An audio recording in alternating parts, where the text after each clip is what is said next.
pledge allegiance to the flag of the United States of America and to the republic for which it stands, one nation, under God, indivisible, with liberty and justice for all.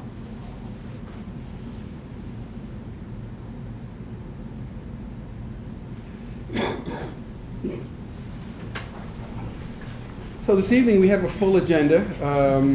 We have a few appointments, and at the end of the meeting we have an executive session. So at that time, when the board votes to go into executive session, we will go into executive session and we will only return to public session for the purpose of adjournment.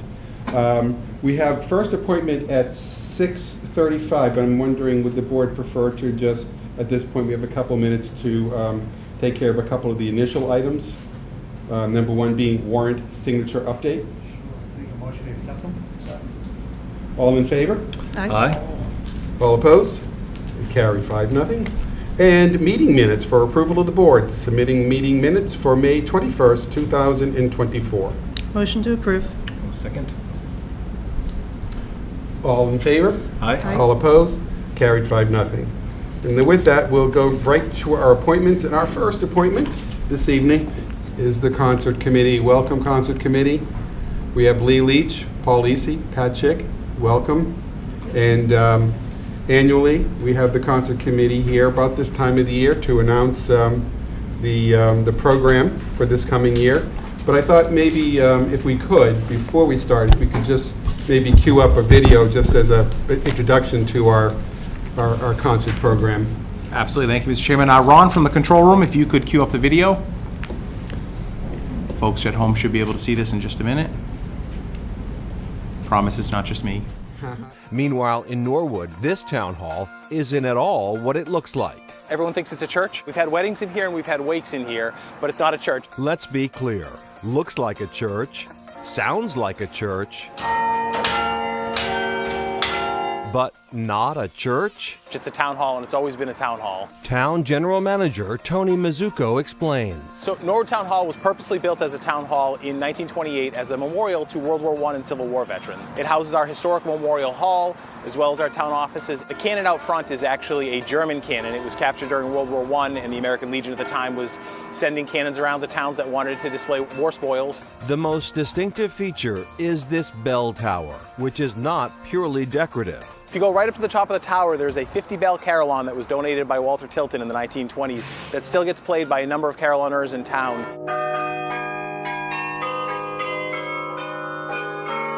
I'm Lee Leach, resident of Norwood and the Norwood Town Carillonneur. Yes, that is a thing. It is official, but it's not a paid position. I'm a musician and I've learned how to play the carillon on this instrument over the course of about the last 30 years. There are about 10 carillons in the state, but Leach believes this is the only one in the country built specifically for a town hall. The purpose, as I understand it historically, was that a building committee wanted to have an element in their town hall that distinguished it from other town halls that were being built at that time. And it's been a ringing success. That was Thank great. you, Ron. Wonderful. That was really good. Thank you, Mr. Leach, for going on Chronicle. My pleasure. Congratulations. Yep. So with that, there are 3 concert series. The board will remember that several years ago, the concert committee was established to consolidate under one committee the 3 summer series that we put on every year: Sunday concerts on the Common, the Monday night Carillon concerts, and the Wednesday evening Summerfest concerts. So my thought would be, maybe, Paul, if you could talk a little bit about the Sunday concerts, Lee, the Carillon, and I'll talk about Wednesday, and then we can also talk a little bit about the support we've gotten from the community to put these concerts on. So with that, I'll yield to you. Thank you for the appointment. And again, the real reason we're here is to invite the public and the townspeople to the Norwood Common, because we have a spectacular program this summer. As the chairman said, not only do we have the Sunday concerts, but we've got the Summerfest, which he'll elaborate on, and we've got Lee Leach, who's made Norwood famous on Chronicle, the town is still shining with that series. And if anybody didn't see it last night, they can always get that segment and watch the town of Norwood shine. But I'd be remiss not to acknowledge the 2024 concert committee members. Olga Abdella, Lisa O'Leary, Pat Schick seated next to me, Kevin Broderick, Lee Leach, the famous Lee Leach to the right of me, Dorothy Pourbois, Dave Tuttle, our chairman, Bob Donnelly, town manager Tony Mazzucco, assistant town manager Michael Rosen, and Jean Vatour. So that makes up our committee, and I have to say it's an absolute pleasure to work with this entire committee. Everything goes smoothly, and with the manager's office always with their door open for us, it makes things a lot easier. Basically, we're going to start the Sunday concerts on July 7th. We're going to go right through the 14th, the 21st, the 28th, August 4th, 11th, the 18th, and then we're going to end on the 25th. So remember, everybody, July 7th at 6:30 at the Town Common will be the first 2024 Summer Sunday concert. And with that in mind, I'll hand it over to Lee, and he can talk a little bit about his program and the night that plays. Thank you, Paul. And I'm Lee Leach, as you all have been introduced. I want to thank you for the acknowledgement. It's very kind of you. So the Carillon concerts actually began on 4th of July. And today I'm wearing a 4th of July t-shirt from 10 years ago. The 4th of July Carillons are an open tower opportunity for anybody to come up and see us actually play on the 4th of July, starting around 2:30, and it'll go to the beginning of the Firecracker Road Race and the other events that come after that. So essentially, it's after the Children's Parade on 4th of July. We have a segment then when we can showcase the Carillon for anybody who wants to actually come and see the bells and hear it and watch us play. That'll be, I co-host that with another person who, Margaret Angelini, has been doing that at least for 10 years. And Margaret's the Carillioner at Wellesley College.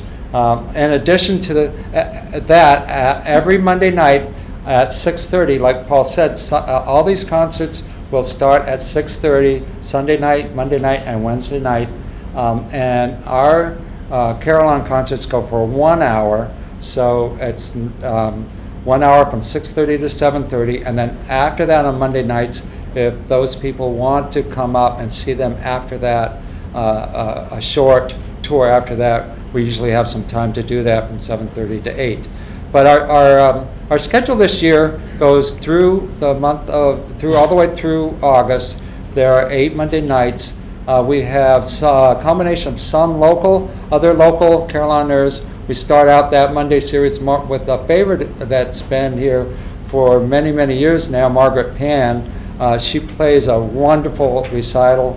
If there's one that you should not miss, it's that one, July 8th. And then they're followed by an assortment of players, both national and international. Andrea McCready is from Canada.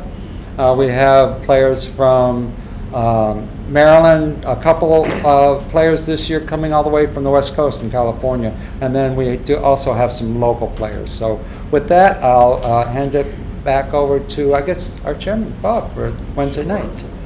So just a couple of comments about the Sunday concerts and the Wednesday concerts, 6:30 to 8:30 p.m. On Wednesday, we open up the Summerfest series on the 10th, July 10th, with Roundhouse. So Roundhouse is our I guess it's our house band in many ways. Roundhouse features 3 gentlemen in the band who are Norwood High grads of 1972, 73, and 74, including our veterans agent, Teddy Mulvihill. I've been with Summerfest for a long time, and I'm pleased to say that on July the 17th, the following week, we're going to have a band called J.D. Billy and Ken. J.D. Billy and Ken first played at Summerfest in 1983, and they last played in Summerfest in I think the early 90s, maybe 96, 97. And I was surprised when a friend of mine told me that they actually still do play. So it's a fun band. They were always a favorite of Summerfest back in the 80s. Great oldies band. Our resident musical historian in Norwood, Chuck Burgess, tells me that J.D. Billy and Ken were the band that actually invented, so to speak, the rendition of Sweet Caroline that's played at Fenway Park. So you're bound to see that being performed on the concert gazebo. And we continue through the year, through the summer through August 28th. A couple of new bands we're bringing forward. A lot of the bands that we have been here before, but we do have a new band on the 14th of August, Stop Time Review. That's a small rendition, the smaller band of the, as you see on the August 25th plan, Sunday night. Dan Gable and the Abletones is a band that has always played at the Sunday night concerts. Dan is coming with a smaller band on the 14th, should be a lot of fun. And August 21st, we have Slapback. We end our concerts on the 28th with Back in Time. One more note about Sundays, and then we'll probably talk a little bit about, you know, the support we appreciate and that we get from the town. August the 11th, the Norwood High Alumni Jazz Band will be featured on Sunday at 6:30. And Kyle Leonard has put that band together for us. You remember Kyle was a young man who performed with the Boston Pops in 2022, and he's been kind enough to put together an alumni jazz band, and he'll be on stage there. That should be a real treat for us as well. So with that, anything else to add, concert? Pat Schick is our one of our volunteers who has done a great job. As we do we do have free raffles at intermission, and we have a variety of merchants around town who have been generous to donate gift certificates. And Pat and members of the other committee have done an outstanding job. In our program, we list all the vendors who supported us with raffle gifts. It's over 30. It's really amazing work. In the back of our program, and this will be available at the site and around town, and it is posted on our social media pages. We do acknowledge our generous donors who make it possible for us to be here. During the concert series, we'll name them all, but I just wanted to particularly call out our Gold Baton donors, those donors who have given $1,000 or more to the concert series, and it includes Castle Island Brewing Company. It's actually, Castle Island is our largest donor this year. David Spiegelman, CMI Property, the Rojo Company, the Sweeney family here in Norwood, the Norwood Record, and the Herb Chambers Charitable Foundation. So particularly those, and there's many more that we will advertise and give publicity to throughout the season, as well as the town itself, that not only allows us to use the gazebo, but the town meeting and all the people that have supported us. We do get a town meeting to support us financially as well in the budget, which is a lifesaver for us too, because as generous as these organizations are, the programs are, they're not cheap, and it's great that we have a town that supports that both from private and public sources. So we just want to thank you all for your work, Concert Committee, and we want to thank also the town manager staff, Mike Rosen and Mel in your office, Mel does all of our social media. We have our social media updated with the program, and we will continue to do that throughout the year. So with that, any comments and questions from the board? Mr. Sad. Thank you. I want to thank all of you. Paul, you've been doing this for a long time, Paul. So I want to thank you and the committee and all the volunteers that make this possible to make Norwood a better place to live in. Congratulations. That's it, Mr. Chairman. Great. Ms. Girl. I also want to thank you, because these programs, this is part of when people talk about the town common feeling like the town living room, this is what makes it feel that way, is people living in it and coming together as a community. So these concerts are really important to me and to a lot of members in the community, and we really, really appreciate all the work that goes into bringing them. So thank you all. Thank you. And they've been, I think 1980 was the very first time we had a concert outdoors for the Summerfest program, so we're talking 44 years and counting, with only 1 year accepted, and that was 2020, I believe. It was the only year we didn't have a show. Anything else? Mr. Plasko? A meeting or two ago, last meeting, I believe, we had the 4th of July committee in, and as the chairman, Maria Henry, came through the door, she said something about here we go again, or here we are again. And I said to her, I heard that, and I said, and I'm going to say one more time, thank you.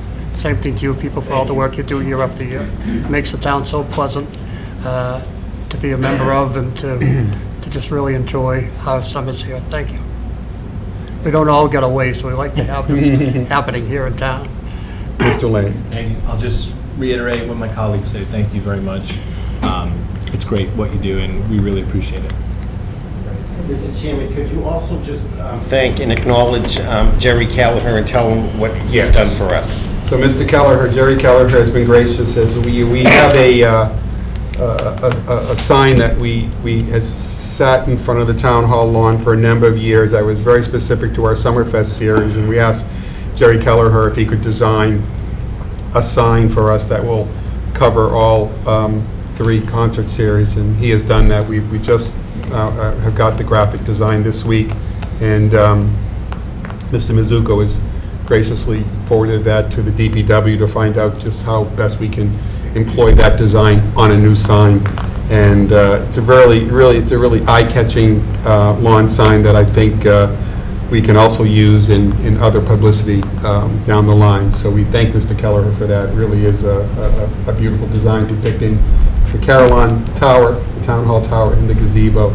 And it'll be a nice addition to the lawn during our summer months. So thank you for reminding me, Mr. Thank you. Thank you. Thank you. All right. Thank you. Thank you for having us. Have a good evening. Good to see you, Pat.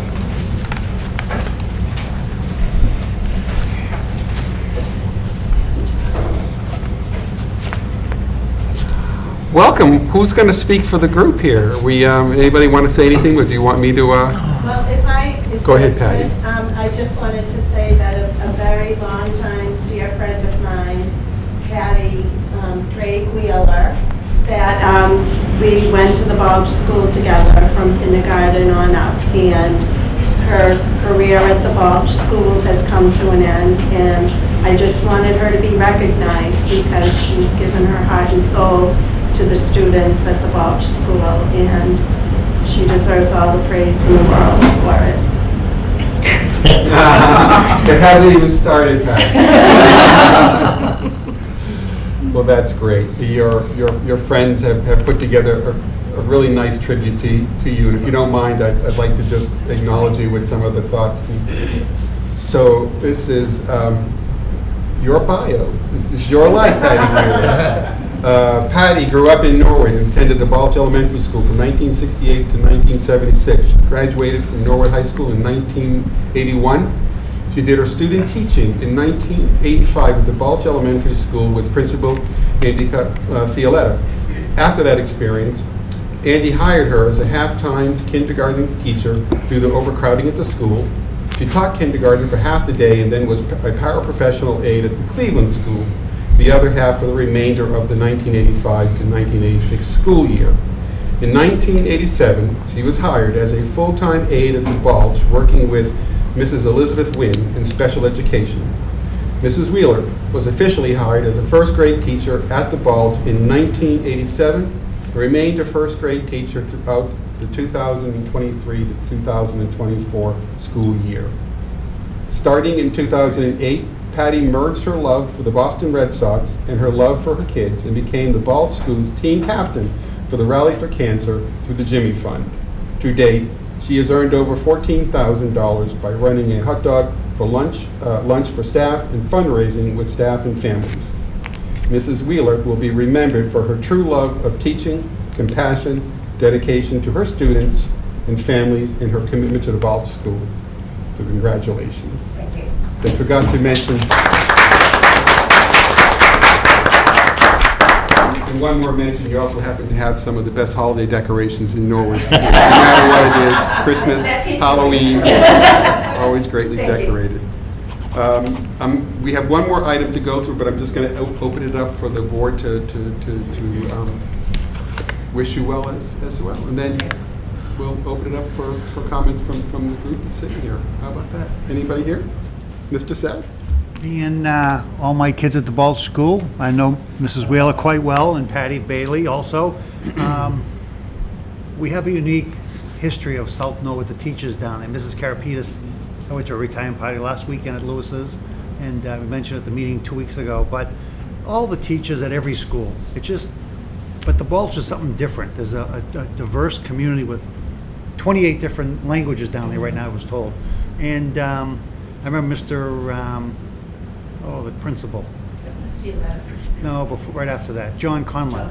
And my kids were there, and he says, "We hit a wall, Mr. Sad. Literally hit a wall. I don't know what to do with it." "What do you want to do with it?" "I want to put a library here. Go through the wall." "When do you want it done?" "As soon as possible." Friday, we called my mason up. He went down there. He opened it up. We did the extreme makeover, and boom, that was it. But I want to wish you all the luck and love and happiness in your retirement. And you work so hard down there with all those different people. And my kids sometimes were good, sometimes were bad, but generally they were good. So congratulations and enjoy retirement. Thank you. Thank you. That's it, Mr. Chairman. Thank you, Mr. Chairman. Thank you for all that you do. Not only with my children through church, but also my niece and nephew that attend the Balch, and so I know that you've been such a big presence there. So it's really appreciated, and congratulations. Mr. Plasko. Yeah, I'm a little prejudiced for school teachers. I have my sister was a school teacher her entire career. One of my daughters is a principal of high school. My other son is a head of the history department for the town of Needham. So I know what they go through, what they enjoy, how they give back to those schools. And what's more important that I've seen over the years, particularly in the case of my sister, is how the school and the students respond to your generosity and your giving.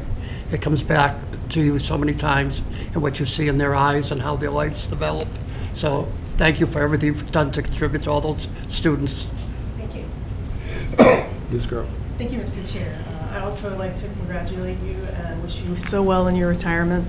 Every important thing that I've ever accomplished in my life, I can always mentally trace back to each teacher that instilled that skill in me going all the way back. And so on top of that, you think about the Norwood community and how many folks end up, returning to the community and staying in the community. And so if you think about that, the community that you've been teaching across your entire career that continues to make Norwood be the excellent place that it is, you've contributed such a huge part of that. And so we're just so grateful for all of your work and everything that you've done for the community. Thank you so much. Well, I didn't attend Balch, but my daughter did, and unfortunately she didn't have you for a first grade teacher, and my niece actually teaches there too, so, sort of in my neighborhood. It is a great school, and you're one of the reasons why it's a great school, and you will be greatly missed, but we wish you well for a great retirement, and thank you for all of the service you've given the town. Thank you. Would anybody else like to speak?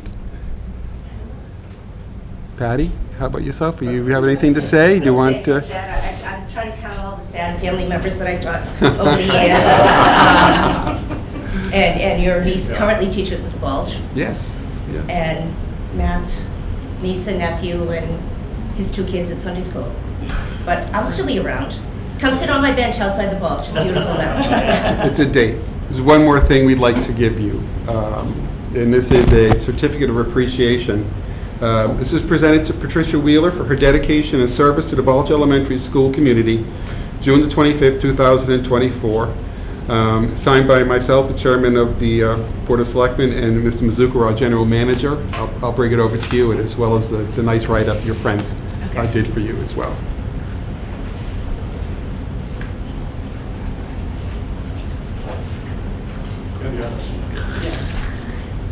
Congratulations. You take care. All right. Thank you. Enjoy.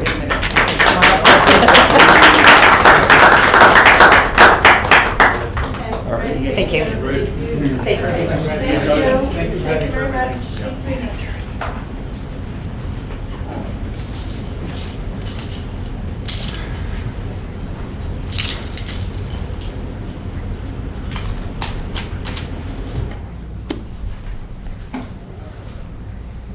Well, that was very nice. But that's the end of the fun stuff, guys.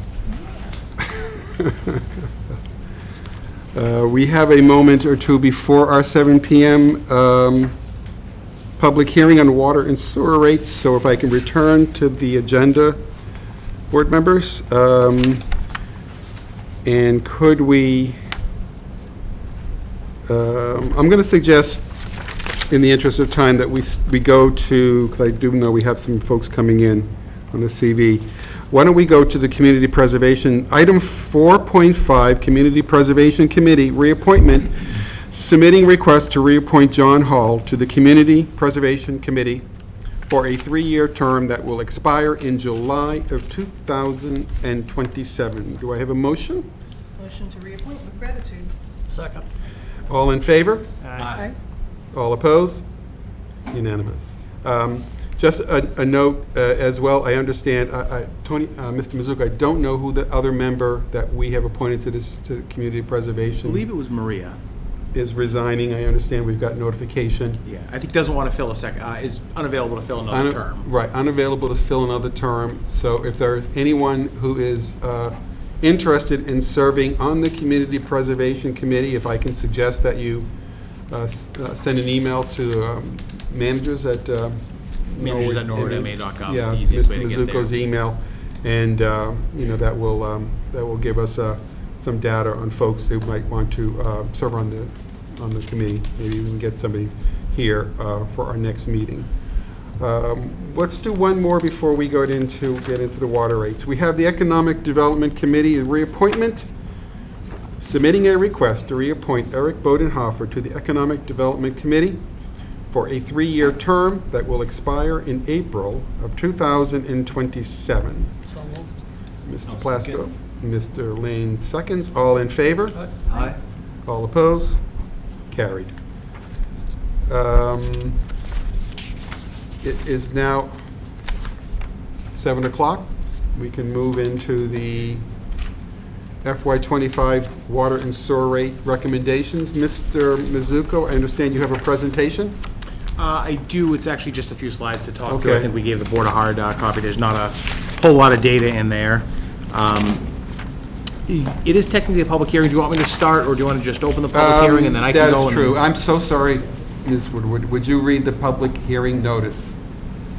The Board of Selectmen, acting in their capacity as water and sewer commissioners for the town of Norwood, have the authority pursuant to Mass General Law, Chapter 40N, Section 9, to conduct a public hearing on Tuesday, June 25th, 2024, beginning at 7 p.m. in the Harry Butters Selectmen's Chambers, 566 Washington Street, Norwood, Massachusetts, to see what water rate and sewer rate it will set for August 2024 for the town of Norwood. Thank you, Ms. Woodward. All right, Mr. Mizuko, if you would, please. Thank you, Mr. Chairman. The board has been provided with the staff report that we prepare annually on water sewer recommendation increases. Jumping right to the gun, it looks like about a 6.2% increase, which is consistent with what we've projected the last several years based on the capital projects that we have going forward. So that's sort of the negative news to start at the end. The good news is this past year, we were looking at rates may have to go anywhere from 6 to 10%. We only had to do a summer rate increase this past year. We did not have a winter rate increase. As the board knows, we have, I think we're our second year into our enterprise fund. We're trying to make sure we did sort of start this off with a shotgun start without putting a lot of money into it to be prepared. So we're trying to both not have a deficit and not have too much of a surplus. So it does vary quite a bit year to year. We eventually want to build in enough of what we refer to as retained earnings or just reserves in the fund balance to absorb good years, or so I should say to absorb years that aren't so good. At the end of the day, we have a high collection rate on our water and sewer. However, the weather is really what depends how much water and sewer we end up using. We went from a very dry season to a very wet season. It is too early to see how this summer is going to go, but the weather can have an impact of upwards of $1 million, $1.5 million, or $2 million on overall water sewer revenue. Now, it's a catch-22 for us because a dry season means more revenue, which means we are selling more water than we predict. However, at the end of the day, it all gets trued up with our charges from the MWRA, depending on the size of the system share we use and the size that we're distributing, the amount of waste that we're distributing into the sewer system. So it's, as I say, it's always a challenge where, great, it was a dry year. That means we are going to sell a lot of water and the fund will make money, but that comes back in the necessary rate increases down the road. The MWRA, which accounts for probably about 60% of our costs, generally keeps their costs very flat. They, as an entity, rarely go up more than a handful of percentage points. It's a large portion of our budget. The share of our share of the MWRA can also over time impact our rates, and that's basically how big of a water sewer user we are, if you like to think of us as one of the 40-plus customers that they have. So we're also heavily dependent on where Boston is in terms of the overall system. Boston being such a large customer of the MWRA, a shift in Boston of 5% would be almost catastrophic for the rest of us, one way or the other. I guess it could be helpful if their usage were to go up. If you go to the actual budget drivers for this year, the main increase, the largest portion of the budget is the MWRA. Next is our own operations and maintenance, and then the smallest portion is the capital and debt. The operations and maintenance costs are up the highest this year. The large driver in that is we're fully costing out the appropriate payment from water sewer to light, and this is just an interfund transfer, an interfund payment for the provision of bill payment services. So as the board knows, but for anyone who is listening at home, they're two separate utilities in a sense. They have to pay each other for what reasonable costs they occur. The light department as an entity provides the customer service and the billing, mails out your bills, and does the handles the back end collection of that. So water sewer has to pay for that. We've been ramping up to what the appropriate amount is based on the percentage of time and resources used by the light department to provide that billing. So this is the year where we're finally at that number. It should not grow from here since we're not looking at any fundamental changes to the water sewer system. I don't foresee it shrinking at any point either, but we are fully allocating the appropriate cost that water sewer is to pay the light department for providing those services. The fund, as you know, also covers its portion of certain general government departments. It does that as a revenue to the general fund. We see that when we go to balance the budget, it gets treated as a revenue. It's really an indirect cost, but we treat it as a revenue. So sometimes you'll notice there's a difference in the what we're saying, that the rate increase is about 6.25%. We do provide the board what the average and what a low user, the document might say light, I prefer the word low user, and what a moderate user would actually see their difference in their bill, because it's a little bit more complicated than just saying costs are up 5%, let's just raise rates 5%. As you know, there's a difference in the water and sewer rate for the first 4 cubic 100 feet and then the number of cubic feet after that. The meter rate does not change, the meter charge. It is larger for larger customers, and candidly, some of our commercial customers skew the numbers a little bit just given how large they are. By way of example, a moderate water user will have about $100 a month water bill in town. That's a moderate residential user. You compare that to our largest commercial user who has a water sewer bill of about $100,000 a month. So that's why it's a 6.25% increase. The actual impact to the average ratepayer will appear to be slightly lower than that because of some of the significantly large commercial ratepayers that we use. We did do a little bit of a dive into some of our charges, particularly a few years ago. I believe it was when Mrs. Donahue was on the board. She had asked about the sewer charge, and as the board knows, whether we call it the sewer charge or the water charge, the system needs a certain dollar amount to run, so we can move those numbers any way anyone wanted to, and at the end of the day, it's not going to have a net positive impact for the ratepayer. The sewer being charged at 60% of water appears to be on the lower end of most communities that charge their sewer that way. That being said, raising that, there's no reason to raise that to generate additional revenue, nor would lowering it save anyone any money. The total amount of money that the system needs to achieve is significant. The only thing I'll point out is, and we put it in the memo with the board, is Home Market Foods and their continued both positive and net negative impact on the overall water sewer system. They are a significant user. If they were to sort of close shop tomorrow, we would have a temporary spike in rates for a couple of years until it settled out with the MWRA, so it would be heck for a few years and then it would sort of come down to normal. But they're such a large user, if they have a problem at their plant and they're shut down for a week or two, it actually has a significant impact on whether or not we're collecting how much revenue we project to collect. So with that, I'll pause there and be happy to try and answer any questions the board may have. Questions from the board? Mr. Plasko. Yeah, I have some real concerns over the written report that we got, and the way I interpret it might be a little more on the dark side than the manager's rundown. Last year, there's a lot of unknowns. There's a lot of almost guesswork to how to set these rates, but I'm concerned that we're not paying close enough attention to the actual trends from the previous years, changes in weather conditions. things that are affecting the rate, and that we need to take into consideration. And that, last year we talked about, looked like we were going to need 10%, let's do 5, and later in the year, look, and then we never addressed it again. And then without addressing it, we have lowered our reserves considerably, which the reserves are there to help if you do things wrong, but if we keep doing things, the rates wrong, not adequate, if we keep having rates that are not adequate, we're going to run out of those reserves, and we're not doing a very good job of running that revolving fund and keeping this going the way it's supposed to go.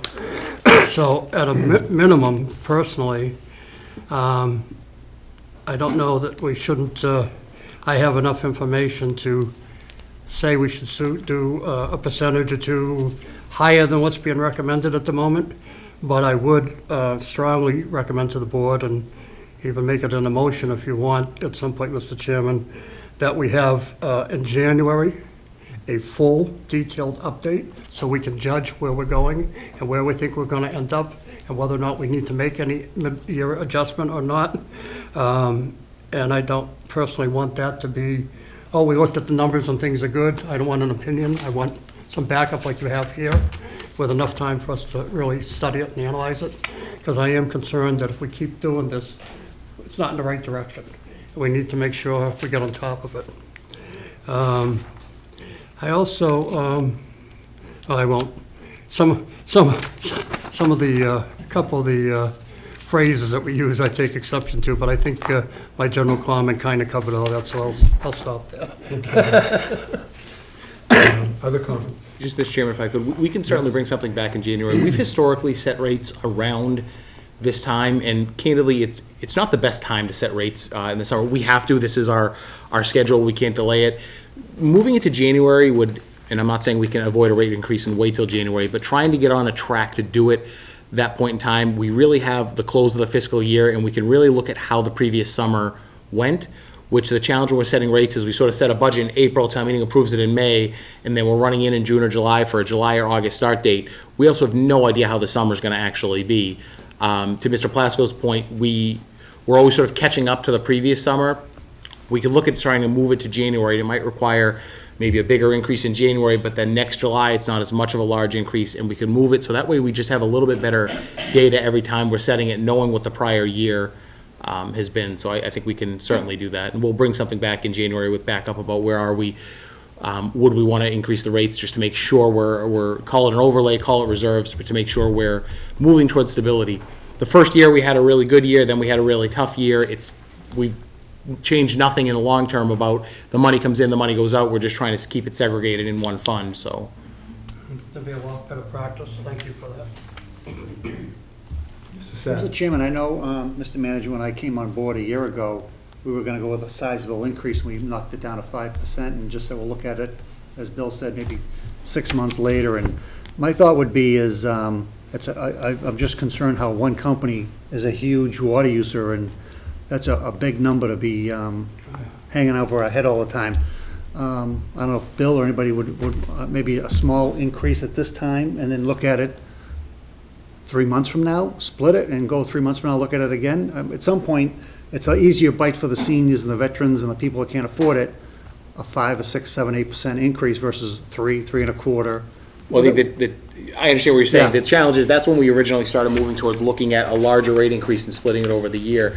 If we were to try to take this rate increase and cut it in half, the calculations aren't based for where we are, and then you might still have that larger increase in January. So last year it was, we think we need to go up 10 to 12, let's Right. do 5 and see where we are. This is, we need to go up at least this 6.25, and in January we can observe it then. I'd probably be hesitant to say cut this amount down, because we will almost definitely be raising the rest of it later. And when you delay a rate increase, you end up raising more. That's always one of the challenges. So right now, if it's 6.25, it wouldn't just be 3.25 and 3. It would probably be 3 and maybe 3.5. But what if we end up looking at, what if we have I don't think it's going to be a rainy season, but we are not weather people, and we shouldn't try to make guesses based on the weather. It ends up being a really rainy season, or we have a shutdown at a large customer. You're just adding that rate increase down the road. We had some luck with enough money that we got through without having to do too moderate rate increases, but we don't want to take too much of a risk. Yeah, Because the money has to come from somewhere at the end of the day. No, I know, I just think it's, for the seniors, it's a big fight for them. 6.25% and then 5, that's 11.5% in a year. I'm just So, thinking that, it just is, to but fight, just- soften the bite up for them. Yeah, we're not sure about whether we'll need that second increase, though. That's what we'll have an update of these numbers. Based on the information, we just don't want to wait till next summer like we are now and Right. find out we missed. Correct. Well, that's what I'm saying, if you split the number right now and come back 4 months from now, in January or December. I think they've given us enough information to show us we can't afford to do that. Correct. I guess that's what I'm saying, is you're gonna be coming back for a bigger number. So if it'll either Yeah. be, worst case scenario, it's 6 and 5. If you wait, the worst case scenario becomes 6 and 7 or 6 and 8.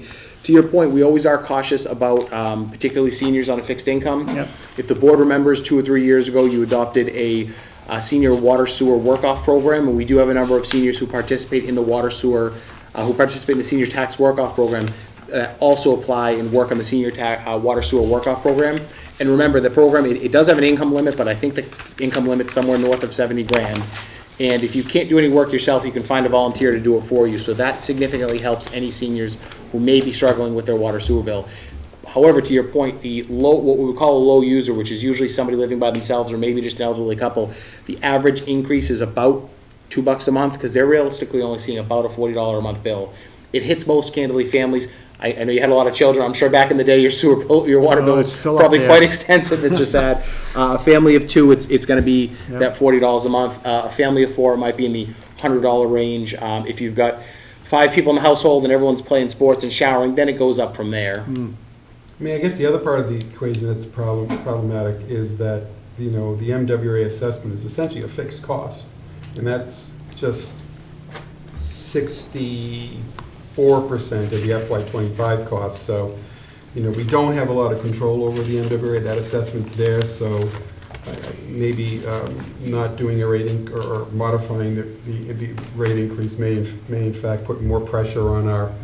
Because the only way we can really control the local costs would be through our own water and sewer budget. Right, and that's actually a fairly small piece of the budget. It's Yeah. the staff and some of the equipment. It's not a significant driver. And to your point, the costs that are presented as part of the budget, that's what we know we need, and we need to increase the rates to make sure we can cover those. A good summer, I hate using that term because again, it's not always necessarily good, but a good dry summer will possibly mitigate the need for what we're gonna look at in January, but a wet summer into a wet fall might make it have to go up. But I don't, even a really good dry summer, and again, it's not good because it means we don't like selling water, even though we have to sell water to cover our costs. So you call it a financially good summer. I don't think it would be good enough that we could do with less than what we're looking at now. Any other comments? Ms. Rowland? A couple of questions. One is, as best I can tell, I don't know that there's going to be great tools for us to try to get in front of weather patterns because they're just oscillating so wildly. Like even NASA's like, oh, I don't know, 300% more water this year. Oh, never mind, drought. So it's going to be very challenging for us to get in front of that from like a future forecasting perspective. So is there any merit to trying to normalize it from the other end of things, which is to normalize the usage to, I don't know, like water conservation education efforts or anything to sort of normalize so that you don't have the users in the system swinging wildly up and down. Like you say, they're using less because it's dry, or they're using more when it's dry, and it's like, well, could we normalize how much they're using by sort of dampening that? Because we know what's going to happen when it rains, they're not going to use. Sure. So it's a fair point, and we're never going to be able to predict the weather, and we had a really drier season and then a really rainy season. Eventually moving the rate setting to be a little bit more in the fall, at least we can look back and know financially the summer is our biggest use period. So at least we're sort of doing it right before our busy period, whereas now we're sort of saying, all right, we know we need this amount of money, but it's the start of the summer. Let's take a gamble on how the summer's going to go. We're not ready to do it yet, but try to move it so that way in the fall, at least we know, hey, it was a ridiculously hot summer, there was a lot of usage, or it was very wet. We might be in a tough spot where we need to catch up. In terms of water conservation, I mean, we're sort of always trying. One of the challenges is we never have local water use restrictions because the overall MWRA available water is virtually unlimited. I think a couple of years ago when most of the state was in a drought, the MWRA calculated that they need 8 summers like that before they need water restrictions. And again, it's a catch-22. If everyone just cut their water use down by a lot, let's say businesses cut their water use 30%, that's great except for the year where it creates a $4 million budget hole. So this is the ultimate, we We wish we sell exactly the amount that we need and people use exactly the amount we project, because it's not good that we use more, and it's in good environmentally if we use less, but then the money's missing, so it's, And we're always I sort of think I'm chasing more it. interested in normalizing, not minimizing, just making it be more predictable from one end of it, because the other end of it's going to be really hard for us to predict. Sure. I like Mr. Plasko's suggestion. I was in your memo that, you know, we retained earnings are under 600,000. I don't know if there's a benchmark that we should be looking at in terms of what that number should be, but 600,000 doesn't seem to be, in the memo it states this as well, it's not, it's good, but it's not great. And if we do have a severe issue with the largest payer, the largest user of water, I mean, that's a big budget drain, and we're going to find that retained earnings could be used as sort of a emergency reserve, a cushion. Also where you want to possibly pay your capital out of. Right. The goal would probably be to get to a retained earnings amount of 10 or 15% of your annual fund balance. The challenge is we're on year 2, and how do you sort of get up to that amount? Because there are some towns that have operated their utilities for 20, 30, 40, 50 years, and they're nowhere near there. There are some that are healthier. There's no reason to keep extra money in there. And to Ms. Grove's point, if we had stable weather for 5 years, it would be a lot easier to say, we think we can get here. The weather patterns have just been unpredictable to get to that 10%. There may be a couple of opportunities in the next few years. We know the board came to an agreement with Sunrise Community Living out of Sharon. The time when they eventually tie into the system, there'll be a payment made to the town. There's some work that needs to have go into that. That becomes part of the water sewer fund. That might be a great chance to say, okay, here's a chance that we're going to just pretend this money isn't there. It stays in the enterprise fund, and that gets us 50% of our goal in 1 year. But I can't guarantee that. That's not negotiated yet in terms of what or do we, it's not publicly known. We haven't negotiated a payment system yet, have we? No, we have. The board agreed to it last year. It's based on a fee originally set in 2000. How much is it? It's around $1.3 million. It's more than north of $1 million. And it's based on the number of units that are tying into the system. Sorry. Mr. Lane. Sure. Thank you for putting this together, Mr. Rizzuto. Can you talk a little bit about the maintenance costs? Those are increasing pretty significantly. Sure. Is So that all where it shows in there, it shows as a maintenance cost. Yeah. That's paying for the billing system. We just pay the light department for that cost. Okay. But it's trending up, right? General maintenance, capital is trending up. The operating budget is not. We have finally costed correctly, because we did not do it for years, what we need to pay for the billing system and the handling of the billing. Okay. So that's under that O&M line. You could argue it's a fixed cost and it should be, we can create a new category or roll it into somewhere else. And then the meter expense that hits in this fiscal year, that's the $1 million. Correct. There's about $1 million budgeted. We are anticipating at this point that roughly next fiscal year we may be able to lower the meter charge.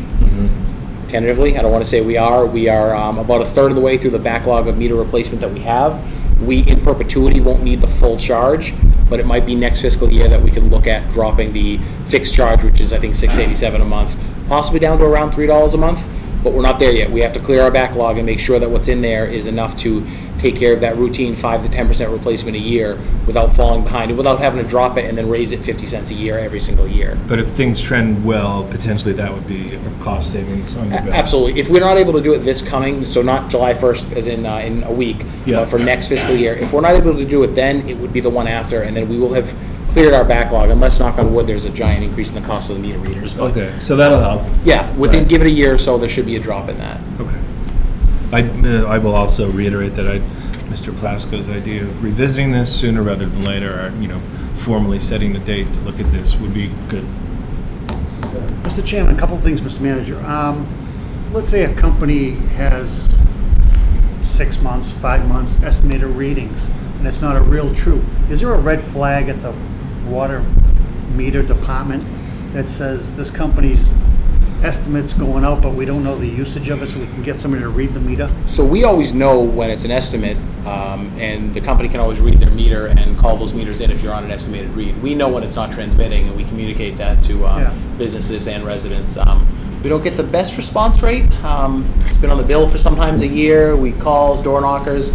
Some people still just don't let us know, but we try to get out there as much as we can. We've resorted to having to knock on doors. Yeah, that's what I was saying, letting send folks somebody know. out there. Second thing is, are we, I don't know if we are, tying in, or they're gonna tie into our water at the Tumble Bus? So I don't think that project's gonna, I don't want to say the project's not gonna happen. I don't think they're gonna tie in. I met with the manager from that project maybe 6 months ago and let them know the price we typically charge for out-of-town tie-ins, which again is based on a rate the board established in, I think, 2005, and we've adjusted it for inflation. Sunrise just agreed to pay that. The number did not seem to work for his project, so he seemed uninterested, so it was, you can go get it somewhere else. We're not giving it at a discount. Yeah. Now, I think that project is still happening, but it does not look like they're tying into our water and sewer. He did not want to pay the charge, and having just this was about 6 months ago, having just had Sunrise say, was from Sharon, we agreed to whatever the charge was, $15,000 a unit, I don't remember off the top of my head. We're not gonna let somebody else in for a discount. There's no reason to, we don't lose out by doing that, but it's not such a benefit, but we don't gain a whole lot, because remember, we own the system for 100 years. We own the system forever. It's okay to let somebody tie in, we charge them a good upfront fee, and then they pay above the rack rate, so it's not bad, but it's never enough business to make it worth it. And remember, our system is fine without sort of outside tie-ins. It's not a real revenue driver. We do it when we can, but that's why we charge realistically a premium rate. And it's, if you want access to our system, this is the charge, and if you don't, Is that right? yeah. Yeah. I was just thinking as They're losing out on good water. great water. And our water would be better, but that's what it is. Are there any other comments and questions? So if I hear Mr. Plasko's idea of a January update could be in order if a member wants to put a motion together to include that as part of our consideration this evening, I'll entertain that. Mr. Chairman, if I could, sorry to interrupt. Before you do that, it's technically a public hearing. You may just want to see if there's any thank public you. input. I don't think there is anyone here for it. So then we'll have to close the hearing. Thank you. Still learning. That's okay. So this is We the all public are. hearing on water and sewer rates for the upcoming year. Is there any member of the public here this evening that wishes to speak to water rates and to the projected rate increase? Seeing none, Close the hearing? motion to close, seconded. Mr. Sad, all in favor? Aye. That carried. Motion, I will now be able to entertain a motion. Mr. Plasko. Move that we approve the recommended increase for water and sewer rates by 6.25% starting August 1, 2024. That administration be directed to return in January with a full update and projections of the year-end projections for the current fiscal year. Do I have a second? Mr. Lane seconds. All in favor of Mr. Plasko's motion? Aye. All opposed? Carried 5-0. Thank you, Mr. Mizuko, for the update. You get all that, Christine? All right. We're running a little bit behind. So our next agenda item is appointments with ZBA candidates. Mr. Plasko reminded me that perhaps we should just formally talk about why there is a vacancy on the ZBA. Our member, Mary Kate Daly, has resigned, creating the vacancy on the ZBA. Mr. Plasko, do we need a formal motion, or do we? Technically, to get a final opening on a position for us to fill, we should accept the resignation so that there is indeed a vacancy.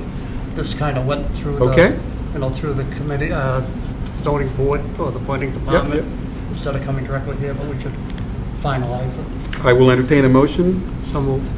A motion been made by Mr. Plasko to accept the resignation of Mary Kate Daly. Do I have a second? Always with thanks. Always with thanks. She was a great member. Do I have a second for Mr. Sad? All in favor? Aye. All opposed? That carried 5-0. With that, and we now can proceed to 3.4, ZBA candidates for discussion. I think we have formal meetings. If we, if in the hallway we have our two candidates. Yes. Who's up first? I see Mr. O'Neill there. You get the benefit of being seen by Mr. O'Neill. Why don't you come on in? Good evening. Good evening. How is everybody? Good. How are you? Excellent. Good, good, good. Well, thank you for your interest in the ZBA appointment, Mr. O'Neill. We're familiar with you. We appointed you as the associate member some time ago, but Why don't you tell us a little bit about your experiences at the ZBA and your interest in serving as a full member of the ZBA? Sure.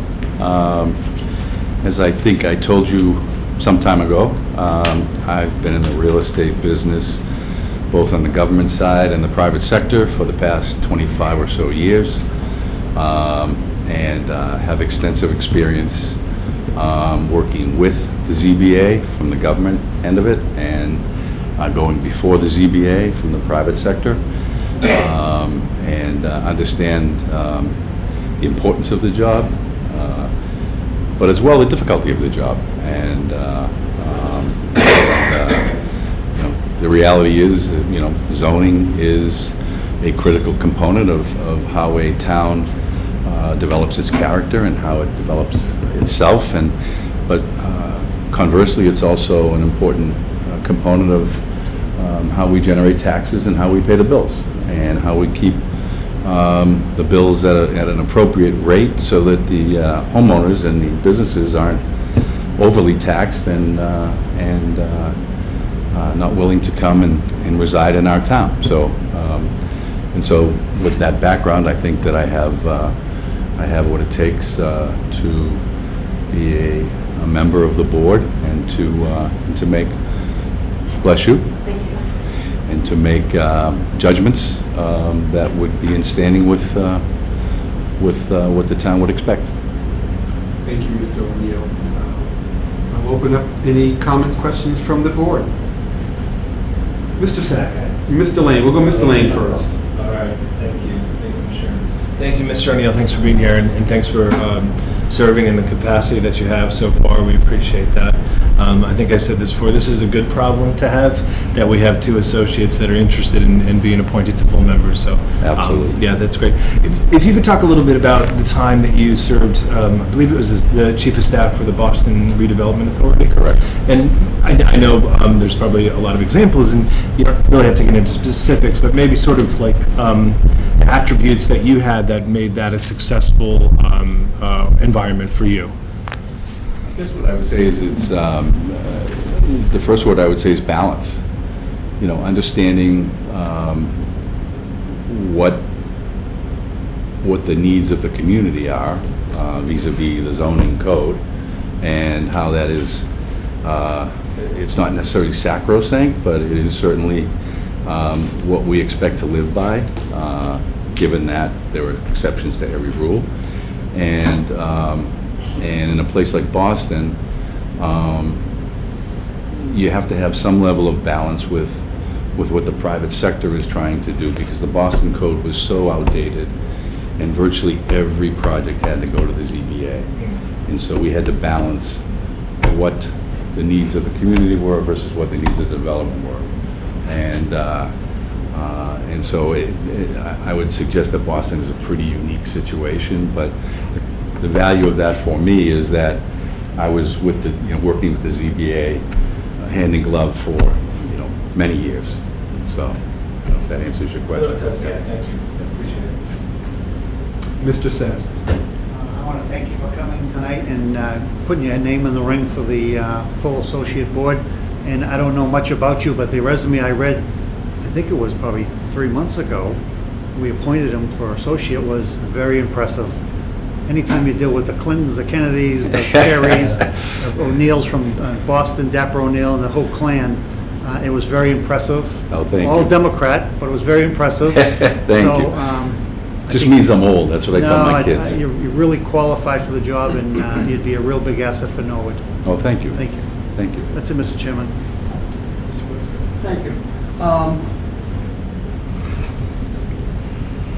I was impressed with your background when you first applied, and as Mr. Lane said, we were lucky to have a lot of candidates at that time that offered us a lot for this committee. But now that you've been there a little bit, can you elaborate on what your involvement has been, how many meetings maybe, if any, you've had a chance to participate in, how that went, how you saw the board's handling of that matter, and elaborate for me, if you would. I assume, and we shouldn't assume things, that since you're applying here, you've thought about it and you have the time, but specifically the schedule of the zoning board and everything, about your ability to be a full-time member. Well, I work for myself, and I've worked for myself for the past, 15 years. So I pretty much make my own schedule. I don't travel much anymore. Just became a burden and just decided to do less of it. And so I have more than ample time. My kids, 2 of my kids are away in college, so they're not looking for me to take them to sporting events or other things. So I have one daughter that's still at Norwood High. She'll be a senior next year. And she plays 3 sports, and so I'll be chasing her around a little bit, but beyond that, my time is my time. And so I've got ample time to do that. With respect to my official service on the board, I've actually only sat at 1 board meeting officially. The other board meetings I was not needed for, according to the chairman, who would call me and say, I need you tonight or I don't need you tonight. The 1 meeting I did sit at, there was no audience other than the former Selectwoman, Helen. It was her project in South Norwood. And I think it was a pretty straightforward case. I actually thought it was a good project. It was 25% affordable, which I think is something that every community needs. What's that? They gave you an easy one. They gave me a home run. But I was impressed with Sarah's preparation and the other board members, and obviously Attorney Hearn and everybody. It was a pleasant experience. I enjoyed it. Thank you. Ms. Gerber. Thank you, Mr. Chair. Hello. Hello there. How are you? Doing good. How are you? Good. So one of the questions I had was, I'd like you to articulate for me what you, in your mind, would constitute a challenging case, and what's your approach when you're faced with a challenging case? I guess a challenging case is something that doesn't abide by the letter of the zoning code, but may have other value, both to the community and to the developer, whereby he or she will have a financial impact negatively without it, and then it's really just having the conversation amongst all the parties that I know you're not necessarily going to always agree on everything, but at the end of the day, we as a board representing the town have to make a decision in the best interest of the town, based on the facts before us and what we believe to be the best for the character of the town.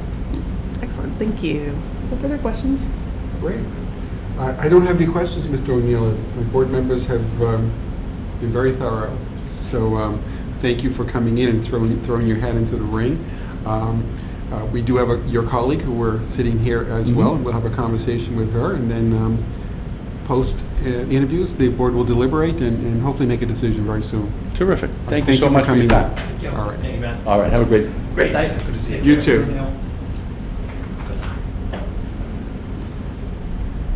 Good evening. Right there, yes. The hot seat, yeah. How are you, Ms. Powell? I'm well. How are you? Great. Well, thank you for coming in to speak to us about the opening on the ZBA. If you could, what we're going to do is I'll introduce the topic at hand and then give you an opportunity to speak to your application. And then, as you saw it, Mr. O'Neill, we'll open up for discussion and questions from the board. So if you could, tell us a little bit about your service on the ZBA and why you're interested in going from the associate to the full membership, please. Of course. So I was appointed, I believe, last August, so I haven't served a full year quite yet. And I found the experience to be very enjoyable. It's rewarding to me because I feel like I'm contributing something, I'm giving something back. And I like the challenge of it. I think that the zoning bylaw in Norwood it's not necessarily straightforward, it's very layered, and there's some nuance to that, and I enjoy that about it, but I also recognize that can be a challenge to the applicants as well. So I think it's really because I've really just enjoyed my time thus far. and would be happy to be a little more involved. Thank you. At this time, I'll open it up for questions from the board. Shall I start with, I'll go this way. I hardly ever do that, Ms. Grove, but I'll start with you. Thank you, Mr. Chair. Hello. So I was wondering if you could tell me about, to you, what makes a challenging case and what's your approach to challenging cases that come before you? So I can think of two examples. One is where the bylaw is maybe not clear as to how it should be interpreted, and I think the easiest way is to look at precedents. So that involves, reviewing prior meetings and going into it with understanding, and also relying on the chair and the board members with a longer experience with the particular bylaw to rely on them for that as well. The other is a lot of the applicants that come before the board are just regular everyday people. Occasionally you have someone who this is what they do, they're representing a business. And sometimes there's a challenge there, and just helping to guide them through the process itself. Thank you. Mr. Plasker? Thank you. In your cover letter that you wrote to us, a letter of interest, you, of course, we know this from before, that you're an architect, and because of that, your familiarity with zoning and interpreting the zoning, and that must be in many different towns. We're not talking the town of Norwood, but you also make a comment about Norwood zoning bylaw being a little challenging, or whatever word you use. Can you explain that a little bit? I just think that there are a lot of layers. It's not just a very residential town, it's not a very commercial town. It not only has a lot of those things, commercial, industry, residential, but they're also sometimes very close to each other. They're layered on top of each other. You have a couple areas that just have special zoning, kind of one-off things, and each of them come with their different sets of regulations. And that balance, I think, is very important. I think that zoning very literally shapes a town. So interpreting it correctly is important.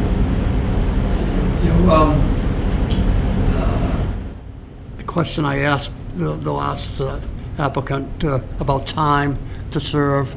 You're an architect. You sometimes must have to go and represent clients before zoning boards for the projects at your job. You see any of that interfering with your time availability to do this on a full-time basis rather than as associate member? That was kind of what I was testing out since I started in August, and I haven't come across conflicts in that sense yet. I think other towns maybe are on a different schedule, but if I have this in my calendar ahead of time, all the projects that I work on for my day job, I have a team, so it doesn't always have to be literally me presenting. We always work in teams where there's always two. So if that conflict were to come up, I just wouldn't be the one that would present before another town. But having, I think I've sat in, I don't want to misspeak here, but I think on 3 hearings so far. So in terms of the time for preparation, leading up to the hearing, attending the hearing, that feels very comfortable to me. Okay, that's part of my next question. Have you had the opportunity to sit on any decisions thus far? And so you just answered that, but going beyond that, how did you like the meeting, the chemistry, the board, the rationale the board used to make its decision? How do you feel with your beliefs to the rest of the members? I enjoyed it, and what was interesting was there was a slightly different mix of people at each hearing, a couple associates at each one, which was enjoyable. But I felt that the way the meetings were run was very consistent. The criteria, the lens through which we were asked to look at things was very consistent. And so each person brings their own perspective. I really felt like we were very much working together, and I did enjoy that. Thank you. Ms. Kuhlman? Thank you for your interest. We appreciate it. Just something you had written in your cover letter. You had attended a training in March that you found interesting and helpful. And I know specifically you had written about stuff like non-conforming use, which I'm sure comes up a lot in a town like Norwood. I'm just wondering, out of curiosity, if you learned anything new in terms of how we approach that, or if there was something that you could apply to future work in the ZBA. Sure. And first of all, thank you to the town for providing the opportunity to go. I didn't even know they had a convention about this kind of things, and it was very entertaining. I thought it was well put together. Not that one, the one on non-conforming uses was interesting, but there's also one that I attended, a seminar on special permits and variances. And what was really interesting is you get so kind of in the weeds on the nuance of, you know, every little letter and word in our bylaw. These kind of took a step back and talked about them in a general sense, like what are variances for, what are they not for, you know, when is the right time to use a special permit or have it. And I thought that was a lens through which I hadn't, even in all my experience, because I'm always very focused on the particular case at hand, even at work. To step back and look at it through that lens, I thought was really interesting, and it made me think, oh, you know, we do special permits for this, and we do, and then, and especially, I also attended a seminar on ADUs, which I think is just, it was really helpful, because I think that is new, and there's going to be some challenges just because of its newness till all the kinks are worked out. That's great, and thank you for attending. Of course. Mr. Sack, I want to thank you for putting yourself out here for a full membership. I know it's a lot of work. You have a great chairman, Mike Sheehan, over there, and very impressed with all your resume, like the rest of the four of them. It's good when you get pick four people to for two spots. We hope that every committee in Norwood could do that.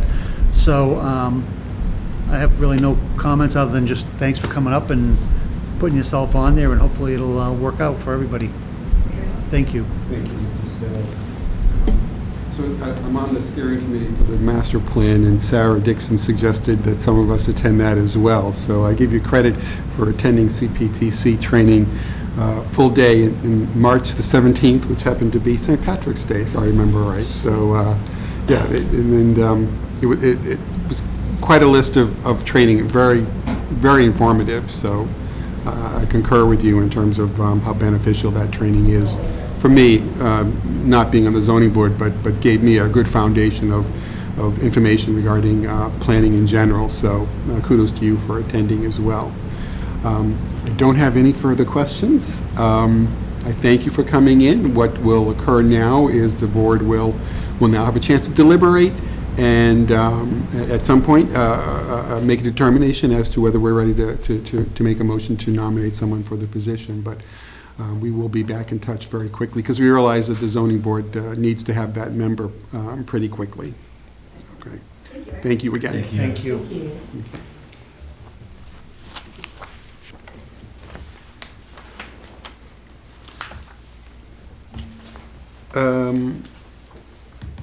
So with that, board members, realizing that the board has been without a full member for a little bit of time and they're creating quorum issues, does the board feel comfortable in proceeding to nominations this evening? I would be comfortable, Mr. All right. At this point in time, I will I'll entertain a motion to, I'll open the floor for nominations, if you will. If I'm doing this correctly, Mr. Plasko, you'll let me know. Open the floor for nominations. Mr. Chairman, I'd like to nominate Matt O'Neill because of his Boston Rehab Association with all the stuff in the city, the expertise he brings to the table, and he'd just be a real asset, I think, as a person that's been through all those political maneuvers and decisions and real estate maneuvers and things that would make Norwood a better community. So I'd like to nominate Matt O'Neill. Okay. What I'll do is do I have a second on that nomination? I'll second. That's seconded. Do I have another motion for nomination?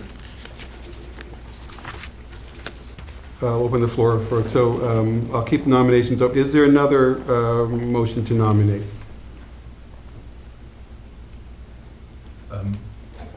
For discussion purposes, yes, even though I seconded for yes, you Mr. can. Neal, I could make a motion to nominate Ms. Powell. Yeah, just a procedural thing. My understanding, Mr. Plasko, correct me, what I'm doing here is keeping the floor open for all nominations, and then at some point we'll close nominations and go for a vote. Yeah, okay. You can have discussion before as well. Okay. All right. So Mr. Lane, continue. I'm sorry. If you would like to make a nomination. Yeah, make a nomination for Ms. Powell. Second for the purpose of discussion. Okay, Here we go. That's for Joanne Powell. I'll open the floor for discussion on both nominations, and then we'll proceed to separate votes on both. All right. Any further discussion? Ms. Groh. So this one's tough for me because the two candidates, I see real strengths in each one, because on one hand, I really appreciate the experience of being in a place like Boston, which, as was mentioned, has very complex and sometimes outdated rules that you're having to navigate, the public and private aspects of experience. And then with the other candidate, I really appreciate that they're putting in so much time to stay current on, education and taking initiative to sort of learn some best practices, especially contemporary best practices, on their own. And so it's like, yeah, I mean, you kind of can't lose with either candidate. It makes it very difficult for me to, I kind of would like to hear some other sort of tipping point factors from other board members, because for me, I'm very torn. Okay. Yeah, and I'll Mr. Chairman. Yes, Mr. Lee.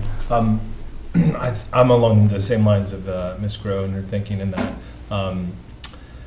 As I said, I think we're in a good position. This is a good problem to have, because if you remember, and I know that Mr. Shad wasn't on the board then, there was a lot of turnover all at once, and we had to appoint some people to full membership that I don't think even had the experience that the two candidates today did. So it's nice to be back to that place where we can sort of grow the bench a little bit, as they say, and just sort of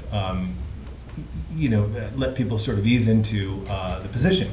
That being said, I do appreciate Ms. Powell's willingness, and she's certainly sat before a few cases, a few hearings, and her willingness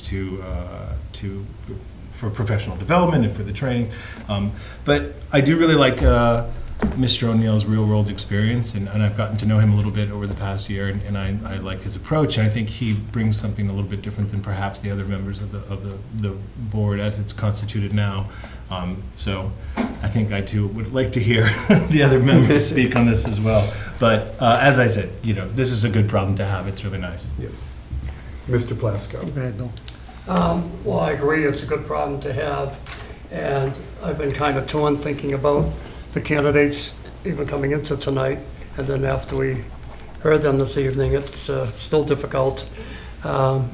I could wait another meeting, but I honestly don't know that I'd be any more in a better position than I am at the moment. Yeah. So it's going to be a last-minute decision, I think, on just how it comes down, because I think they both offer something that's potentially very helpful and positive in membership to the committee. So I don't know that we can go wrong, but we're going to have to make a decision, and I may be leaning a little bit towards Mr. O'Neill, but I'm still thinking I could switch before you take that vote. Yeah, I think we find ourselves in a good position. Two associate members who are familiar with the ZBA and are willing to step up.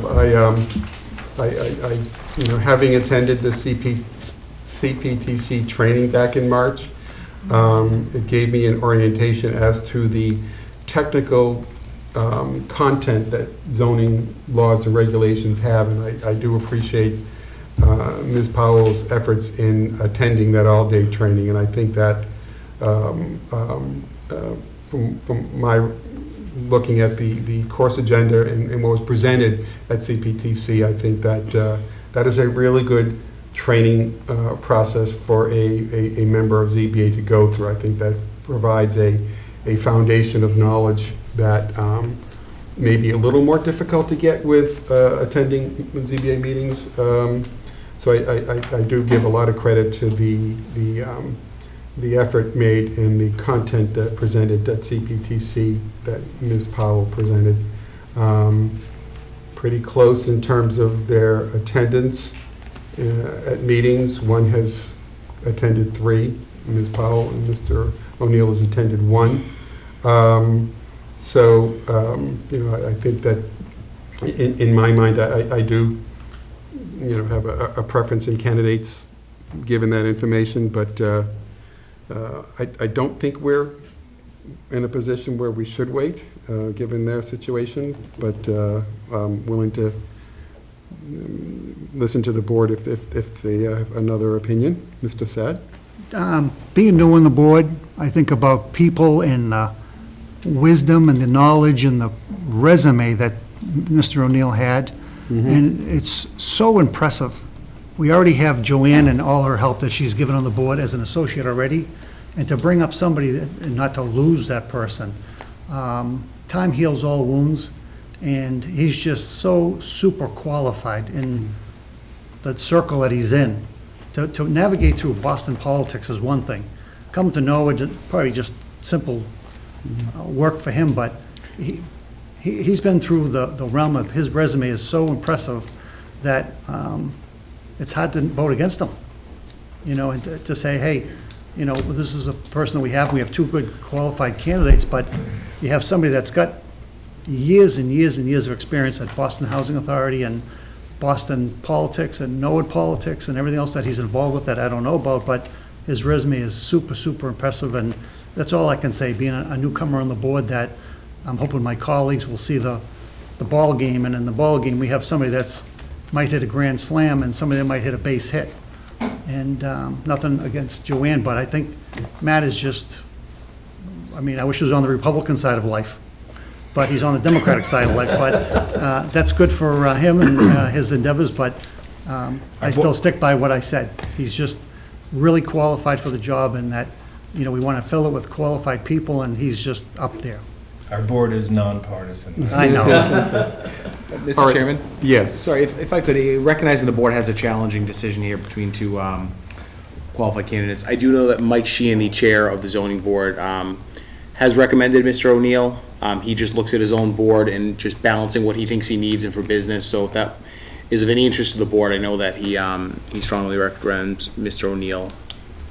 And Mr. Sheehan was one of the folks that we sort of dumped a lot on a few years ago when we had some challenges at the ZBA, and he sort of helped us keep a steady ship there. But I know that if it's of any consideration to you, that's what the chairman of that committee feels. I know, it does give us a little dilemma because Ms. Powell's been recommended by the Director of Planning, so there you go. That furthers our dilemma. Well, if you want to further it even more, I can give you a recommendation too, but I would defer to Mr. Sheehan's guidance on who he thinks is best for his committee that is tough to keep in line, given the work they do, but he has done a good job with it. Yeah, and I don't think either of them, if they're not chosen, would do any less work. It's not the end of the world. We're still going to exactly. offer training opportunities and They're both on the same team. There you go. So at this point, I think we've had thorough discussion. We have two motions on the floor. I will take them one by one. Mr. Plasko. Well, you could do it that way. I Yeah. suggest that you have two names, that everyone votes, so you poll the board. If anyone ends up with 3 votes, you get elected. Okay, one motion, just poll the board in terms of who their vote for appointment. Thank you, Mr. Plasko, that is certainly more efficient. So at this time, I will poll the board on their vote for the ZBA vacancy. Mr. Sad? Mr. O'Neill? Mr. Lane? Mr. O'Neill. Mr. Plasko? And Mr. O'Neill. Ms. Grow? Mr. O'Neill. Okay. Chair votes Ms. Powell. So it's 4-1 vote.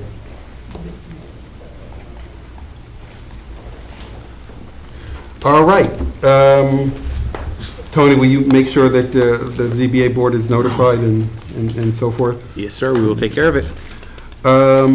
Thanks for your work coordinating that, Mr. Chairman. Sure. So we're going to move now to, we do have some CV licenses, and I believe 4.1, 4.2, and 4.3 are all CV licenses. The first one on board, and I believe the operators are here this evening. The first one is 4.1. This is the CV for Side Door Cafe Incorporated, submitting application for a common vicular license for Side Door Cafe located at 7 Vernon Street in Norwood. I think they're here, Mr. Chairman. Yes, Mr. Blazzuko, if you can invite them in, that would be helpful.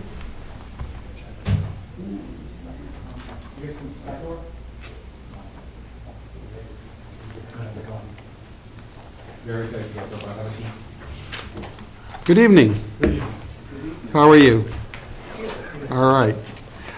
Gentlemen, if you should be so kind as to introduce yourself, and then maybe you can tell us a little bit about your application and your storefront. Greg Petrucci, Side Door Cafe. And I'm John Sullivan. Welcome. Okay. So we have your license. Why don't you tell us a little bit about your premises and So it's a plans? small coffee shop, primarily focusing on coffee, a very good quality coffee. We will have a small grill. We'll do some sandwiches, pastries, muffins, what have you. That's similar to the Common Cafe that used to be on the corner of Cottage and Washington Street. So we're replacing that. And do you have a planned opening, tentative opening, or what's? We're thinking August 1st. Tell us about your location. So The location is on, if you know the Oddfellow building, so we're on the side of the Oddfellow building. That's the name, the Side Door Cafe. So we're right towards the back of the building, right on the side street on Vernon Street, but still in the big building, very close to Washington Street. Great. Any questions from the board about the licensing? Mr. Lane. Sorry. Thank you for being here. Sure. I just had a question about parking. I know it's a little bit tight over there. Do you have designated spaces? No. No. So it's just Washington Street parking? Yeah. Similar to the North End. Right. Except we allow outdoor dining. Oh, that was good. Controversial. Nothing. No, yeah, thank you. I just happened to poke my head in the window. It looks spectacular in there. I can't wait to open it and get in there and have a coffee, a tea. So good luck, congratulations, and it's an asset for the town. Thank you. Thank you, Mr. That's it, Mr. Chairman. Mr. Plasko. Well, so does this mean you are recommending that people should invest in coffee? Cocoa beans is always a good investment. No, I have no questions, Mr. Chairman. I'm somewhat concerned about parking, but it's not required, and it's zoned and everything appropriate, so don't see that could hold that against them. I like a good cup of coffee, so I have no issues with anything I see here. Your hours at the moment are 6 a.m. to 4 p.m., is that 7 days a week? Yeah, something like that, yeah. Ms. Grow. Mr. Plasko has stolen my question. I was interpreting the time correctly, that that's 7 days a week. Yes. Yes. Excellent. Very excited. So thank you for coming in for us tonight. Mr. Chairman, I have one more question. Yes, Mr. Lane. Seating for about 16? Yes. Okay. And then you've got the countertops, that's about 4 there. Actually, we got rid of the countertop. We got rid of the countertops. now I it's think bench mainly seating. because, we were concerned about if someone came in a wheelchair, we wanted to make sure there was enough room. Yeah. So we got rid of that. Okay, great. Put the seating against the wall. And Mr. Lane, when you come in, you'll get a full view of it. It did come out really good. An accessible bathroom. all Yeah, that. a handicap bathroom. Yeah. Yep. Excellent. No further Thank you, questions. Mr. Lane. They seem to favor electric. Yeah. The electric, all new electric.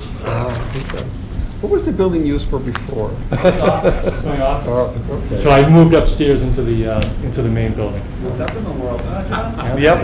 On the second floor now. Yeah, just, Mr. Chairman, if you'd indulge me for a moment, as a fan of coffee shops who's been driving by the last few weeks just to see the progress in the building. Oh, come in next time you go by. Stop I in. cannot wait. I keep driving by, and I'm just a big fan of a good place to have a cup of coffee. I believe what I would call a blade sign or a hanging sign outside of a building is allowed in the central business zone, something you might want to consider down the road. So if you're walking down Washington Street, you'll see a nice lit sign. I said the same thing. Yeah. They're not cheap, but would certainly help the visibility. So August 1st, the opening date. I'll stop in before, but I'll be there on We're gonna opening have day. a week before type of thing. We'll invite everyone down. Special people, yeah, thanks. VIP. All right, very good. Well, thank you. Your application looks pretty complete. The schematic looks wonderful.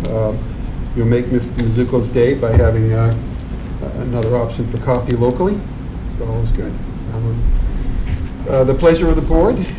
Motion to approve. Second. Motion to approve and seconded. All in favor? Aye. All opposed? Carried 5-0. Congratulations, gentlemen. Thank you. Good luck. Good luck. Thank you. Thanks. Thanks, guys. Say hello to Eric and everybody. Grab the next one, Bob. Yeah. Yes. All right, see you. Did you want to make an announcement about the appointment that people may have seen online? The appointment that- Oh, yes, thank you. Okay. I meant to do that. No, that's okay. I didn't explain this one. I'll return to that one after the CVs. Mr. Lane, if you remind me after we go through the CV licenses to return to that. Sure. Thank you, I didn't mean to do that. Welcome, how are you? Excellent. All right.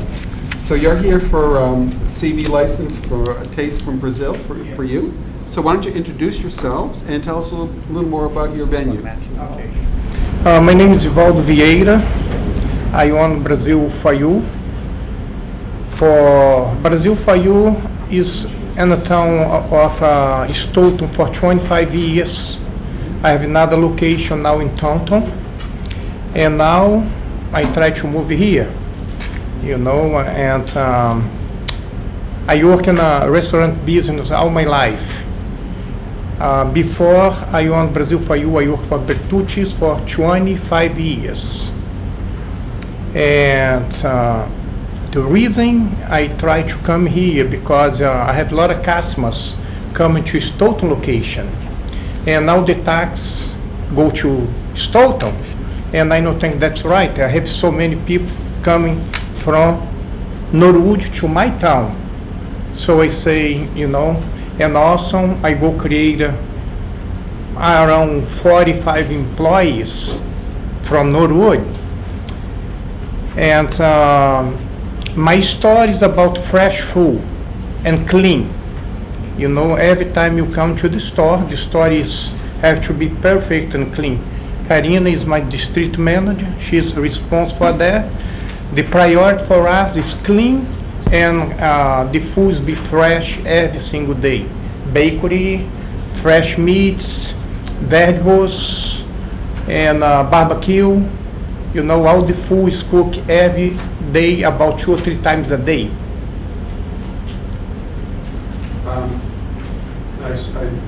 I should have read the notice. So you are submitting an application for a common vicular license for Taste from Brazil For You, located at 1001 Boston Providence Highway, Norwood. Exactly. Why don't you tell us a little bit about the location at 1001 Providence? Yeah, What's there now and when? Yeah, the locations here is on Route 1, close to Staples.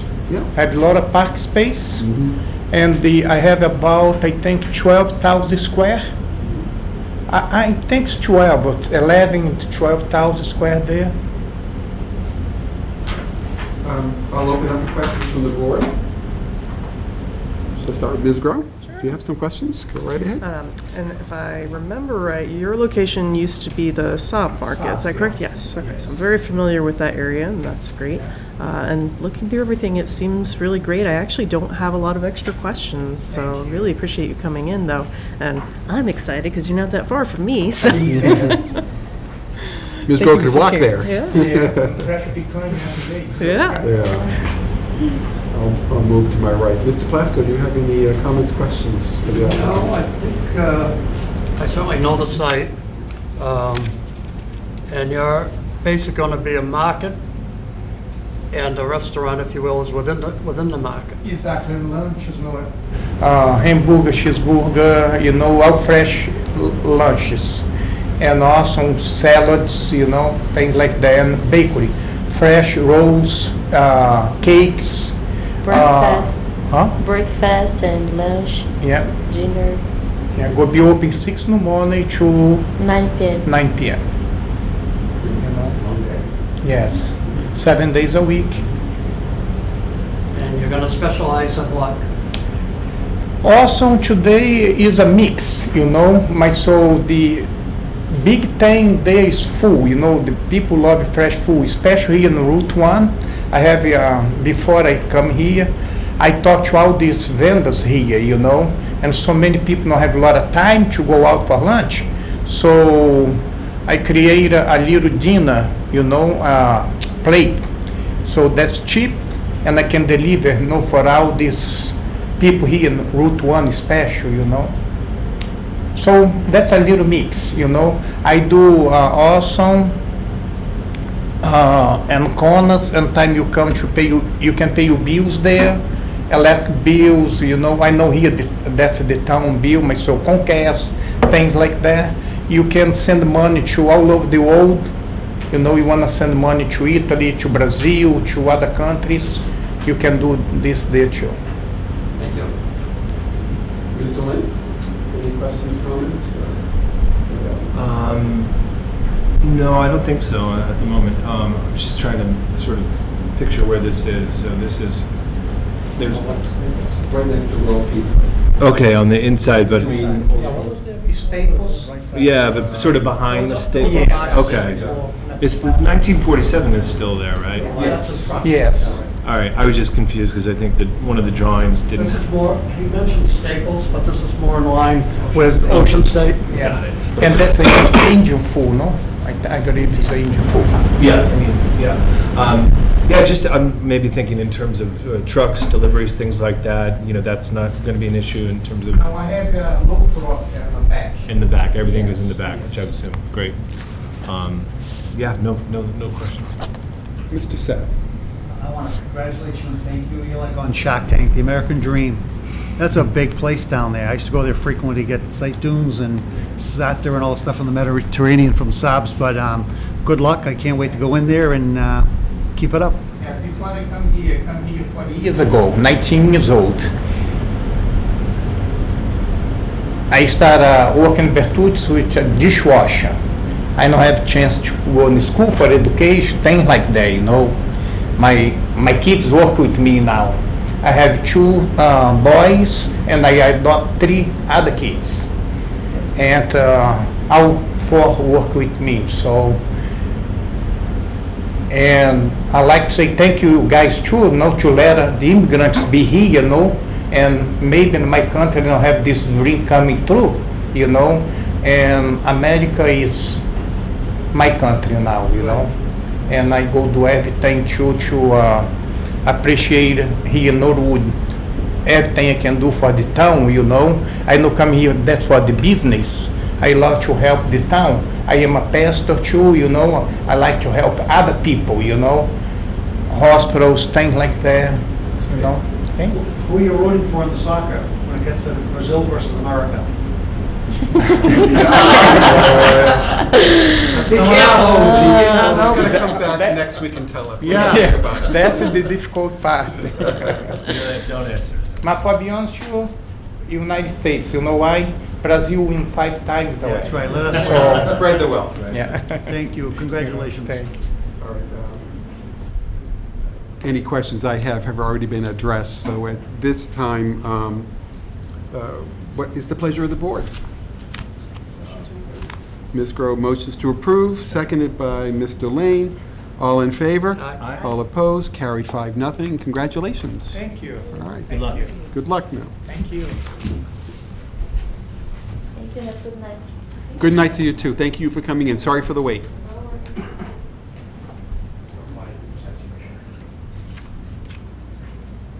Good evening. Good evening. How are you? Good. Good. Thank you for coming in. We apologize for the wait. Oh, no worries. All right, all right. So why don't you introduce yourself and tell us a little bit about your the premises you're seeking a license for? Yeah, so my name is Jun Zhao, and I'm opening Pokemoto over in Norwood Shopping Center, or Norwood Plaza next to TJ Maxx, where the old Papagino's, where they split that in half. Yeah, so we took the space that's closer towards TJ Maxx. Yeah, so we're opening a Hawaiian poke shop or restaurant. It's a fast casual restaurant. So poke is kind of like think of it like a sushi in a bowl, basically. The word poke itself means diced fish. Yeah.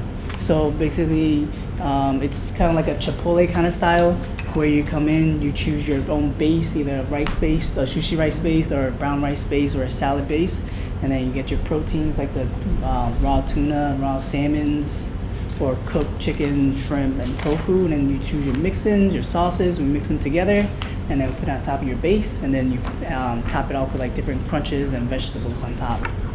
So it's really healthy. Yeah. I'm looking at your menu now, yes. Yeah. And then we also have bubble tea as well. So it's kind of like it's two different brands in one location. Yeah. Any questions from the board? Start with Ms. Grohl. I'm getting in the habit now of going this way. No questions from my end. The menu looks straightforward. The concept, I'm familiar with that cuisine, so I just thank you for coming to see us tonight, because we always like to take a moment to be able to really get into details as we're seeing these and get to meet people. So it's really good for you to come in. So. Thank you. No further questions for me. Mr. Lane. Thank you, Mr. Chairman. Congratulations. Thank It's you. great. Nice application. About 15 seats, is that? Maybe 20. Okay. Yeah. And I think you could have 30 in the space, but that would be pretty tight. We are thinking about adding more tables. Okay. We currently do have about we have one long serving board table, and then I think it was like 6, like 3x3. Yep. In there. So we're thinking to add maybe like 3 more. Okay. Into it. Yeah. And it's the space itself is sort of a long space, yeah, narrow. Yeah. Okay, great. No, it looks great. The menu looks cool, and yeah, we hope you do really well. Thank you. Mr. Sapp. Mr. Chairman, I want to thank you for coming to Norway. We got Hawaiian tonight, we got Brazilian, and we got a little bit No, very diverse. What a great town. Yeah. Congratulations, good luck down there, and I can't wait to taste it. Thank you. And stop over there. Thank you, Mr. Chairman. I'm sorry, Mr. Plasko, before I come in. Question. What's your business relationship with the space up front? The space up front? Where the pergola is, the seating outside? Outdoor seating. Okay, yeah, so that's part of the shopping centers, but they did allow us just to put like our sign up there, but that's it. Yeah, so that seating So it's not area- exclusive for yours? No, it's not. So if I bought something, Shaw has one over to sit down and eat, I could eat there? Yeah, yeah. It's not exclusively No, part of it's your not, it's not, no. project? Yeah, we just put our sign there just for better visual because of how it kind of blocks off our where our signage is on the building. So we just asked the landlord to allow us to put an additional sign up there. So when we have some not so nice people who decide to sit there and litter, who's going to be responsible, the landlord or yourself? So it's the landlord. It's still part of the landlord, so it's not ours. Yeah. Yeah. But like, of course, we see it doesn't look good for us if if it's dirty. So of course we'll tell our staff to clean them. That was my only question or concern. Everything else seemed to be quite in order. Thank you. Okay. Wow, great. Is this the first Pokemoto location you've been involved in? No, so I have 3 other locations. Okay. Yeah, one in my first one was in North Attleboro, and then we have our second one in Franklin, and then our third one was Seacon, and this is our 4th one. Yeah, and then for Pokemoto, there's another one up in Somerville. Yeah. So far, Massachusetts 5. Yeah. Did anybody ask about what are your operating hours? What are you Operating hours will be 11 to 9 from Monday to Saturday, and then Sunday will be 11:30 to 8. So 7 days a week. Yeah. Great. Very interesting menus. I'm looking at it now. So Thank you. I don't have any further questions. So with that, I'll entertain any further questions from the board before I'll entertain a motion. Motion to approve. The application Motion. submitted. Motion made by, who made the motion? I'm Amanda. sorry. Mr. Sad made the motion. Ms. Groh seconds it. All in favor? Aye. 5-0 carried. Congratulations on your license. Good luck. Take care. You too. Good night to you, too. Mr. Lane reminded me, and I neglected, I should have mentioned this earlier. We did have one appointment this evening under item number 3.5. That was a 7:30 appointment concerning the 923 to 929 Washington Street development with attorney Phil Mackey and Paul McGovern, the developer. After discussions with the applicant and the attorney Mackey, we determined that the best way forward now regarding that particular development is go to a full public hearing, and we're working towards hopefully sometime in July to have that hearing. Did I get that right, Mr. Tentatively Mizuko? scheduled for late July. Just let the board know since it's not a statutory hearing, we're going to follow the same process that we would if it was a zoning board hearing for both notice and distance for abutters. and notification in the paper. We're tentatively the second meeting in July, but I don't quote me on that. We do just want to do one final check with Mr. Mackey and his client that they'd be available for that date. If not, it'll probably just get pushed to April. They they don't have a rush on their end. They want to make sure it's moving forward, but it's not a immediate need. Great. Thank you, Mr. Mizuko. With that, we'll return to the agenda, if we could. 4.4, Middlesex Integrative Medicine for update and discussion. Thank you, Mr. Chairman. Mr. Plasko. This is just a quick update. You mentioned it at our last meeting, appointed myself, the town manager, and town council to look into this matter. And we have met. We have had some discussion of some documents that have been provided to us by MIM, just people don't recall, is the medical marijuana establishment down on, which right is that, Vanderbilt? Yes. And they have been taken over by a receiver, so they're looking to move forward with getting everything in order so that they could potentially reopen at that establishment and operate down there. There's probably, fair to say, still some more questions than answers on our part as to the best way to proceed and secure or protect the town's position. But I think we'll be having another meeting or two, getting some of our thoughts, questions answered, and then probably need to sit down face to face with the receiver or his representative and work out details that might be brought back to the board. 2 points I'd like to make is that with the last operator, there was some payments owed to the town, and they had been making payments, and I think they had paid as much as $17,500 to the town, and those stopped when they went into receivership. And we've had some discussion with representatives from the receivers about making the town whole on those funds. It's a small amount of money. We're not quite sure. We haven't got to the details of what that balance is, but it's probably between $20,000 and $30,000. And there may not be a statutory or legal basis for us to really get that. But I guess I'd like to ask the board for authorization to sit down and part of our discussions with them to include a cash settlement, come up with a number that seems fair to both parties, and just call the past even. So a settlement of that, any past funds that might be owed to the town. And the other thing that's a big thing, will be a big thing to some people and should know, now we've already become clear that what they would like to do is open for adult recreational use.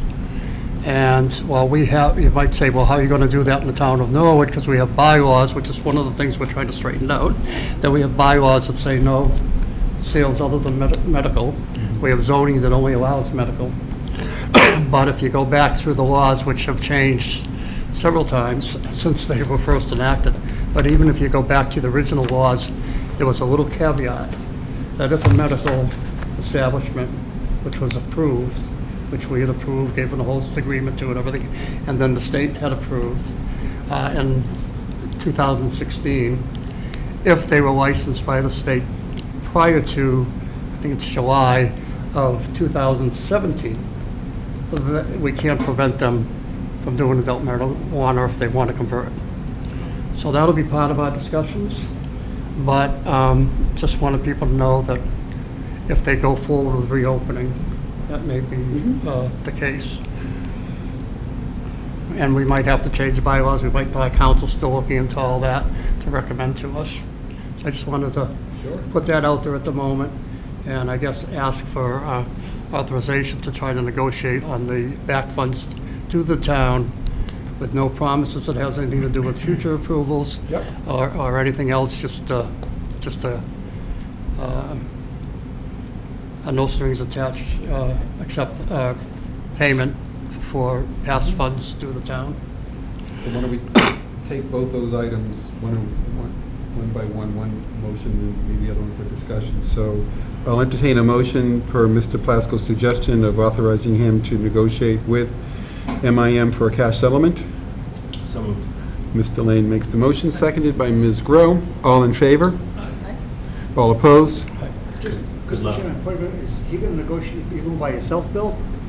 Well, we have our group, With the myself, manager in town. the general Oh, okay, yeah, I manager, just wanna make and sure. town, Okay. and town council. That's, yeah. I'm sort of attached to the TV or I not. want to make sure, yeah. Don't go by I yourself. did Unless it's say, bad, to allow it's me, just but I on meant its our own. group. All right. I know The the board's representative, which is 5-0. our committee of 3. 5-0.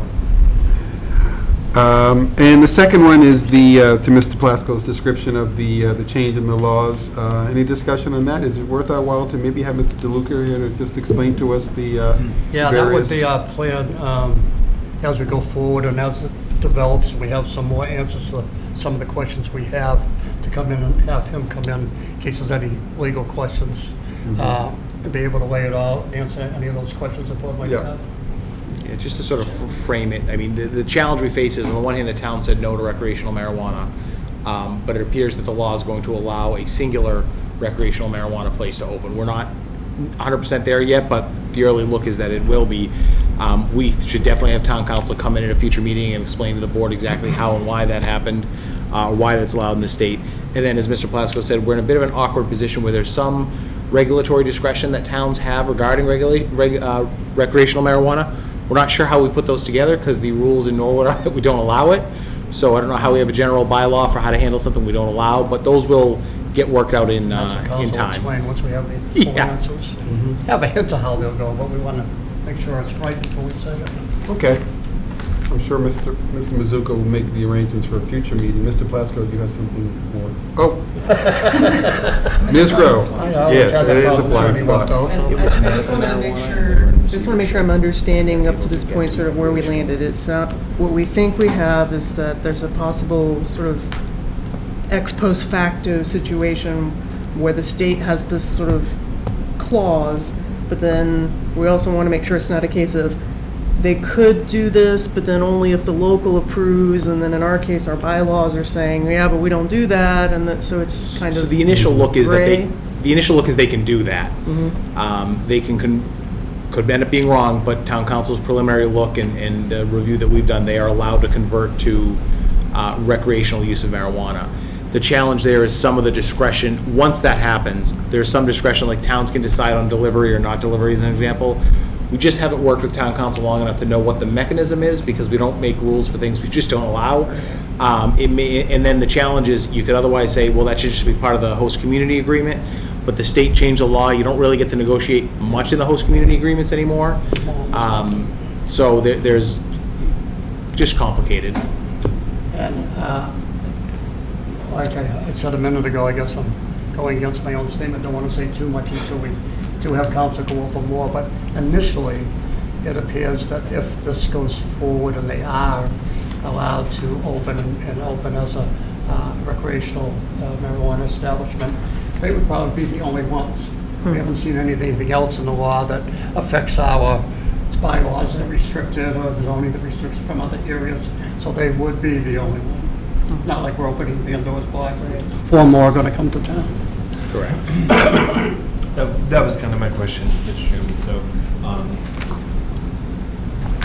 So, yeah, people are going to be interested in this for sure, especially because it's something that town meeting voted not to have. So, yeah, I'd be interested to hear what Mr. DeLuca has to say. But is maybe you know this, Mr. Mizuka, is this happening in other places? Because presumably it's like, if you frequent a medicinal marijuana place, you can just as easily go somewhere else, which is recreational, and it's serving the same purpose. Is that what's kind of happening? So the taxes are different, but I don't think the market has had that made as much of a difference. Yeah. It's for anyone licensed for medical, an establishment licensed for medical marijuana prior to, I believe, July 1st, 2017. So the world of the medical marijuana approved businesses that can do this anywhere in the state is fairly small, because I think the law only changed a couple years before that. So it's a very small window. It's a very narrow group that it would even apply to, and we seem to be in that very narrow group that it seems to apply to. I had long speculated at some point most of the medicals would probably convert to recreational, but there were a few that were able to get up and running early that wanted to sort of beat the market, and I think they're probably finding that financially they're not able to survive. And I think that's the case. I mean, they're in receivership, so they've obviously, financially, they haven't worked in. I mean, there's recreational marijuana, I think, certainly in Sharon, maybe right next door in Foxborough. So that not paying the 10% sales tax or 12% sales tax, I don't think has been enough of a financial incentive. And the way they're required to be integrated, all the capital they have to invest, the sales aren't going to be there. So if they had been licensed a couple months after they wouldn't have been able to do it. They would have went out of business, and that would have been it. And nobody, as of the laws right now, nobody else can come in and do this. So nobody else can say, well, can I get a medical license today? And then 2 years later say, oh, I'm bankrupt. Can we Run a convert bad it? business for 2 years. Correct. We just happen to have we had one, and it's the only one in town, one license prior to this date, and they're allowed to do it.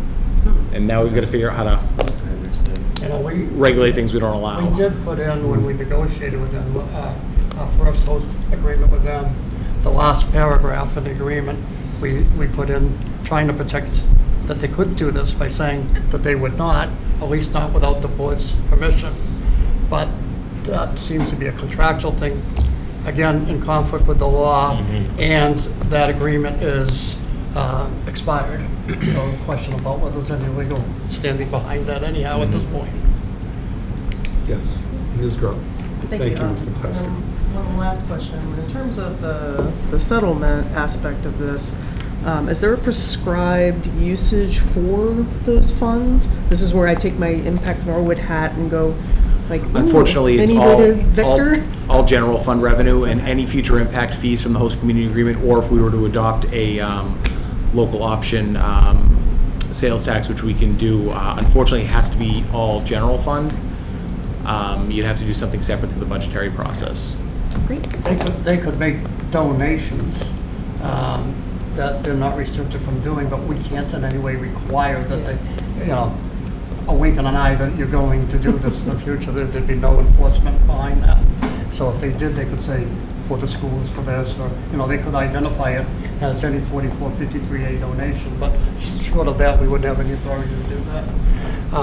The only thing that's scary about this whole thing, and not this particular matter, but getting into the broader subject of marijuana, the legislature's still dealing with it. They're still changing the laws every day. There's just an article in the paper today about trying to change the number of licenses that someone can have. So it's still unfolding all the time, and we just have to deal with it as it happens. Yeah, and the Oversight Commission is a little bit of a state of array as well. Yeah.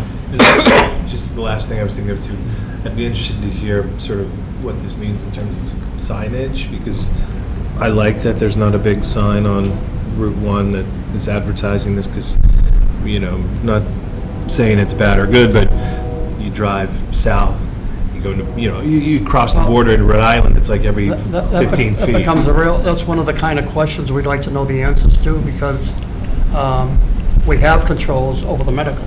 Right. But now if they're doing recreational, do those still apply? Right. Because they were licenses or medical just allowed to do recreational, or do recreational now apply? Right. So we're trying to get the legal answer to that. Yeah, the signage would be interesting. Historically, the courts have held there's still some restrictions to zoning when there's not a restriction. So even ourselves, we'll say we're exempt from zoning. Doesn't mean we can do anything we want. There's still some reasonable restrictions. So we would hope that general zoning bylaws for that district on signage and stuff like that would be, should remain in effect. But again, it's just an odd, we could craft a zoning bylaw that would be legitimate, but we can't craft a zoning bylaw for something we don't allow. So those are some of the interesting channels town council is going to have us navigate on. We can decide what we want to do, but it's just an odd situation that we don't allow it. So in effect, we want to find out how can we come up with rules for something that we don't allow. Should be interesting, to say the least. That's all. All right, very well. Right. So Good luck. We have a planned future meeting with Mr. DeLuca specific to that topic. Returning to the agenda, let's see, where are we at? Airport Commission appointment 4.7? Yes. Okay. So Airport Commission, just by way of background, board members will recall that Mr. Ryan is leaving the Airport Commission, and back in a couple of months ago, we had a candidate who we had weren't able to bring in for appointment review a gentleman who was doing some extended travel, and Mr. Ryan graciously agreed to serve out an additional 2 months. So we thank Mark Ryan for his years of service on the Airport Commission, particularly his many years as chair, but his commission now ends as of June 30th. We have at hand in your packet the gentleman who did apply for the vacancy back in April. His name is Dr. Michael C. Harper. Mr. Lane and myself separately have met with Dr. Harper. And Mr. Mizuko and I met yesterday. Dr. Harper is back from extended travel. So I'm going to open it up for discussions, but, you know, Mr. Lane, if you will comment, and I'll add to your comments, since, you know, we have met Dr. Harper, and we can brief the board on his qualifications, if you will. Certainly. Thank you, Mr. Chairman. So Mr. Harper originally came to be known to us through his interest in the master planning committee. He had submitted his resume. It was someone that we weren't familiar with because he was relatively new to town. But it was great that he had submitted interest. He interviewed really well. You know, we didn't end up picking him for the committee, but we had a lot of great candidates, and unfortunately we couldn't pick them all. But we had sort of retained his resume, and we were just fortunate enough that he was interested in becoming a part of the Airport Commission. But very smart individual. You know, his experience in the Air Force and with aviation and with even things like grant agreements and stuff that really is applicable to this position in the Airport Commission. I think he would be an asset. He's a really nice guy, which is helpful. And I think that we kind of lucked out here to have someone with this much experience, particularly with aviation, traffic control, all of these things that are pertinent to our airport. So I would wholeheartedly endorse his appointment. Yes, my comments are similar to Mr. Lane. So of note, important note to Dr. Harper is that he is an aviation professional. He's a retired lieutenant colonel from the United States Air Force. In meeting with him yesterday, he spoke to his work in Germany at an Air Force base there, where on a different scale, dealing with issues of noise complaints and other activities that occur at airports, just on a different scale entirely. Mr. Plasko, unfortunately, our scheduling did not work out that Mr. Plasko could meet with him, but I did communicate back to Mr. Plasko that the conversation went well. You know, I'd be hard pressed to provide you with a more worthy applicant than the gentleman that appears before us today by way of resume. Yeah, and I'll just add to Mr. Chairman. I think you know, being relatively new to the town and to the airport, I think he can offer sort of a fresh perspective, and that's always helpful. So with that, any questions? Or Mr. Plasko? Thank you. Looking over Dr. Harper's resume, I don't know how there could be any hesitation about his qualifications for serving in this area and doing a fine job. The only questions that could possibly come out is someone's, you know, personality, able to work with other committee members, whether or not his experience is too much, you know, for the level that we're going to have, he's going to work on for the town versus running Logan Airport or something. But after talking with the chairman, after he had a chance to meet with him and get his feeling on that aspect of the gentleman, it sounds like, what are we doing? What's the point of before he changes his mind? With that, I'll entertain a motion to the appointment. Seconded, Mr. Plasko. Any further discussion? So all in favor of appointing Michael C. Harper to the Airport Commission, please say aye. Aye. Opposed? It's carried 5-0. Mr. Mizuko, if you would kindly notify Dr. Harper, I did speak with Dr. Harper and suggested that perhaps someone can give him a tour of the airport. Mr. Raymond might be able to meet with him and kind of give him a tour of the airport and fill him in on some of the upcoming commission activities and so forth. Mr. Sad. Happy to get that set up. Maybe a point of order, and I trust Matt's judgment and yours and Bill's and everybody else here, but maybe get him up here at some point just to see him so people know who he is and put a face to a name. Yeah, unfortunately. As an appointment, yeah. It's a good, maybe we'll be able to just have, hi. Yeah, that's all. How are you Well, doing? then- Welcome aboard. We can talk. All our appointees Maybe should be up next there. meeting. Let's see. The grilling we just gave those two people for the Board of Appeals. All right, moving on. 4.8 is the FY25 town meeting planning calendar for discussion. Mr. Mizuko. Thank you, Mr. Chairman. We would just like the board to, I guess approve or support the calendar as is so we can go forward planning on these dates for town meeting. Certainly anything can change, but we need to start booking rooms and blocking off dates for travel and other items. Mr. Plasko. Thank you. I must admit, when you handed this out before, I just left it on my desk here because it's the kind of thing that's fairly routine that we do all the time. But I just looked down at it and do come up with a question. And I'm only looking at the first October town meeting. I don't know if the same comment would repeat itself in the other times. But you're recommending that we call a meeting on July 9th. And by August 9th, articles that people might want to recommend be suggested to be on the warrant be submitted. But then this doesn't indicate that the selectmen see it again until September 10th. And that's a draft of the warrant in the yellow sheet.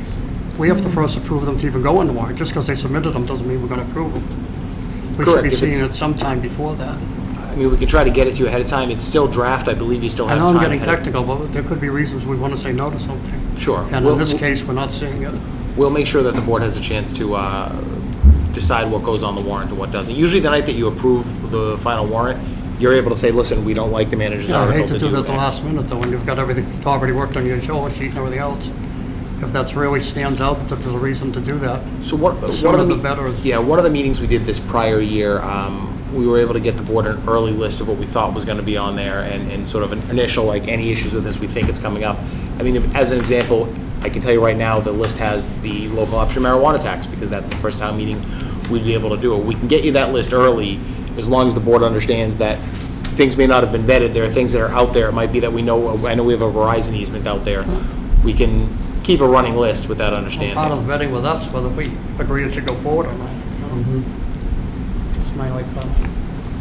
Anyone else for a comment? My only comment would be July 9th. That's our next meeting, actually. It's rare, but are there other boards that should be apprised of the timeline? Finance, school, Sure. So planning? the sooner the board sort of says, yes, this is the schedule for the year, we get it out to everyone. Okay. So that's why we're asking now. Now, yes, the October town meeting, believe it or not, is just a few months away. So that's the earliest one. But for land use in March, we want to let them know. And for when the annual is, we're sort of trying to let everyone know a year ahead of time. We can go further and add next October, know when we're going to do it, but that might be a little a bridge too far. The first one can have anything we vote to put on it, but generally we're looking for that to be the capital project. Correct, and that's why we present the schedule. I mean, we know we have the annual. We know we have to do capital in November, so there's going to be a town meeting in November. Same thing with land use. We're trying to do that in March. If we had no land use changes, then we would probably know that by December, January, and say, you know what, there's absolutely nothing that needs to get done. I think there's a couple of things percolating that we'll need to either bring back or be looked at, so we can reasonably know that we're at least doing these dates. So the big one that we can think of for C would be the capital outlay plan. They'd be able to submit something for August. We can submit the article.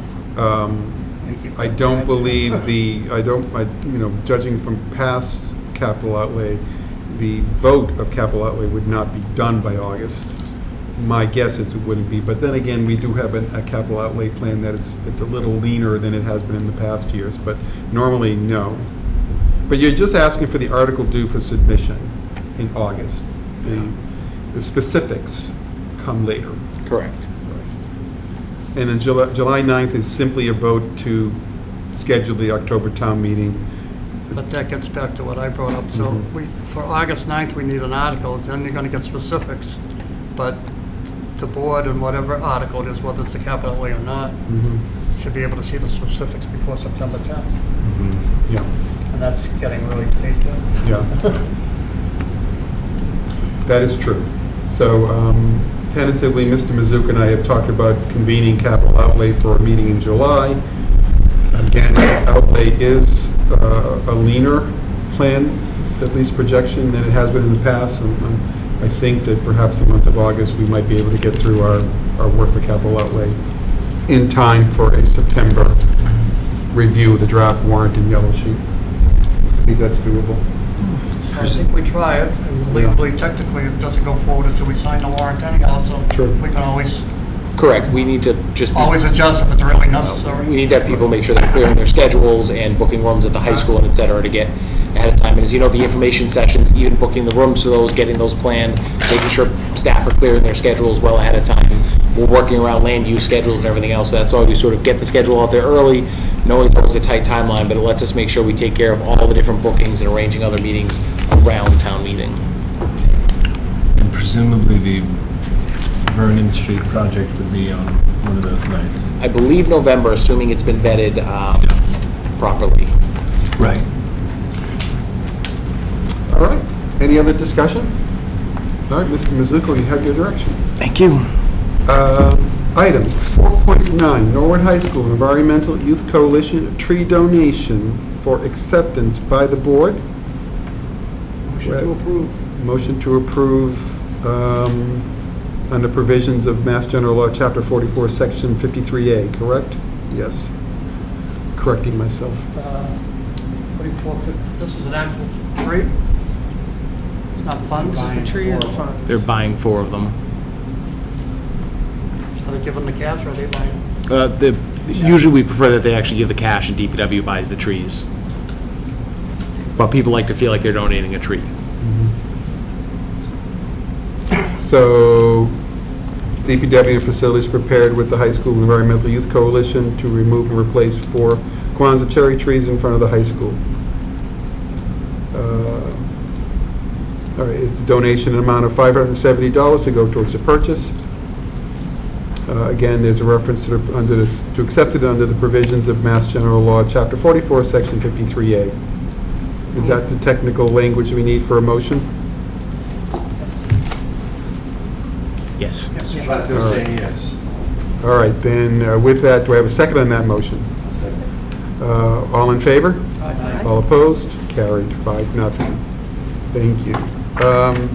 The next is 4.10, Town Common Request, School of Rock, submitting a request to use the Town Common for a live music showcase of students ages 7 to 17 on Saturday, June 29th, 2024, from 12 p.m. to 4 p.m. with approximately 50 attendees expected. Pleasure of the board. Is this getting into that argument or discussion we always have about commercial use? Where it's being sponsored by a local business?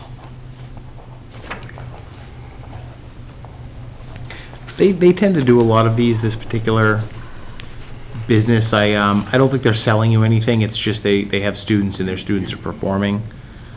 Yeah, more of a showcase, right? Yeah. So I think that there's still, to me, there's a public benefit there. They're not, saying, hey, here's a show, come buy a condo from us or something. Yeah, I almost look at it more like a sort of along the lines of the summertime concerts on the gazebo, just an opportunity for... Yeah, the shows, as pointed out, is more of a free entertainment for the public versus somebody who is going to allow free participation, but they're still advertising. Their goal is to advertise their business. Right. This is, all right. Yeah, there's no timeshare presentation required, so. Do I have a motion? Motion to approve. Ms. Grove motions to approve, seconded by Mr. Sad. All in favor? Aye. All opposed? Carried 5-0. And on to 4.11, Town Common Dempsey Bandstand request. Submitting request to use the Dempsey Bandstand for an exchange of vows with less than 10 people in attendance on Wednesday, July the 3rd, from 10:30 a.m. to 11:30 a.m. That any way interfere with the preparation for July 4th? Ms. Woodward did bring to my attention that we do have a applicant who is, we approved for use of the gazebo at 1 o'clock at that day for an activity, but this activity will be over an hour and a half before that, so I think we'll be fine. Motion to approve. Mr. Lane and Mr. Sad seconds. All in favor? Aye. All opposed? 5-0. And 4.12, Town Common Central Street request, Acoustic Thursdays, submitting a request for the concert series, Acoustic Thursdays into July. Mr. Mizuko. Thank you, Mr. Chairman. Just, we wanted to add one show on July 11th. Make a motion to approve. Okay. Do I have a second? Amanda, you seconded. All in favor? Aye. All opposed? 5-0. Anything more in this, Mr. Mizuko? No, I'll bring up something in my my addenda, just a thought for the board. I've attended a couple. They're very nice. And so far, so good. I'm kind of liking the vibe that it's creating there in Central Turf. That was sort of the goal, not so much a concert people would attend, as just creating that the atmosphere on a Thursday night. And this particular artist did great, low cost, and also just really created the atmosphere we were looking for. So this is our first year doing this set. We might want to try to recreate it next year. We got to see if we can work on it, and of course, it comes at the back of the line for funding with the other concerts, but more of an atmosphere and a vibe than just a show per se. Mr. Plasko? Excuse me, we talked about extending the series, but this also including asking for BUI? I think we want to discuss that not as part of this request. Okay. Yes, thank you, Mr. Plasko. Now, on to 4.13, Disabled Veterans Park. Request from the Trinity Community Church submitting a request to use the Disabled Veterans Park on Brookbrick Street for a youth event on Sunday, September the 8th, from 8 a.m. to 1 p.m. and from 4:30 p.m. until 8 p.m. There will be tables set up, activities, games, and a speaker for playing music at the later event. Do I have a motion? Mr. Sad? I'll second. Mrs. Lane seconds. All in favor? Aye. All opposed? 5-0. 4.14, it's a car wash, Cheer Advantage Boosters, submitting a request to hold a car wash on Saturday, July the 27th, 2024, from 8 a.m. until 2 p.m. at the municipal parking lot. Do I have a motion? Ms. Grove makes a motion. Do I have a second? Mr. Sad? All in favor? Aye. All opposed, 5-0. And the last item is 4.15, Norwood Police Department submitting a list of items to surplus and recycle for approval of the board. Anything on this, Mr. Mizuko? Those are just our standard process Okay. of getting rid of junk, for lack of a better word. All right. Do I have a motion to approve? Mr. Lane, Mr. Plasko seconds. All in favor? Aye. 5-0, all opposed, 5-0. All right, we're on to no memoranda this week. Wow. Then that brings us, how about that? That brings us to manager's update. Mr. Mizuko, please.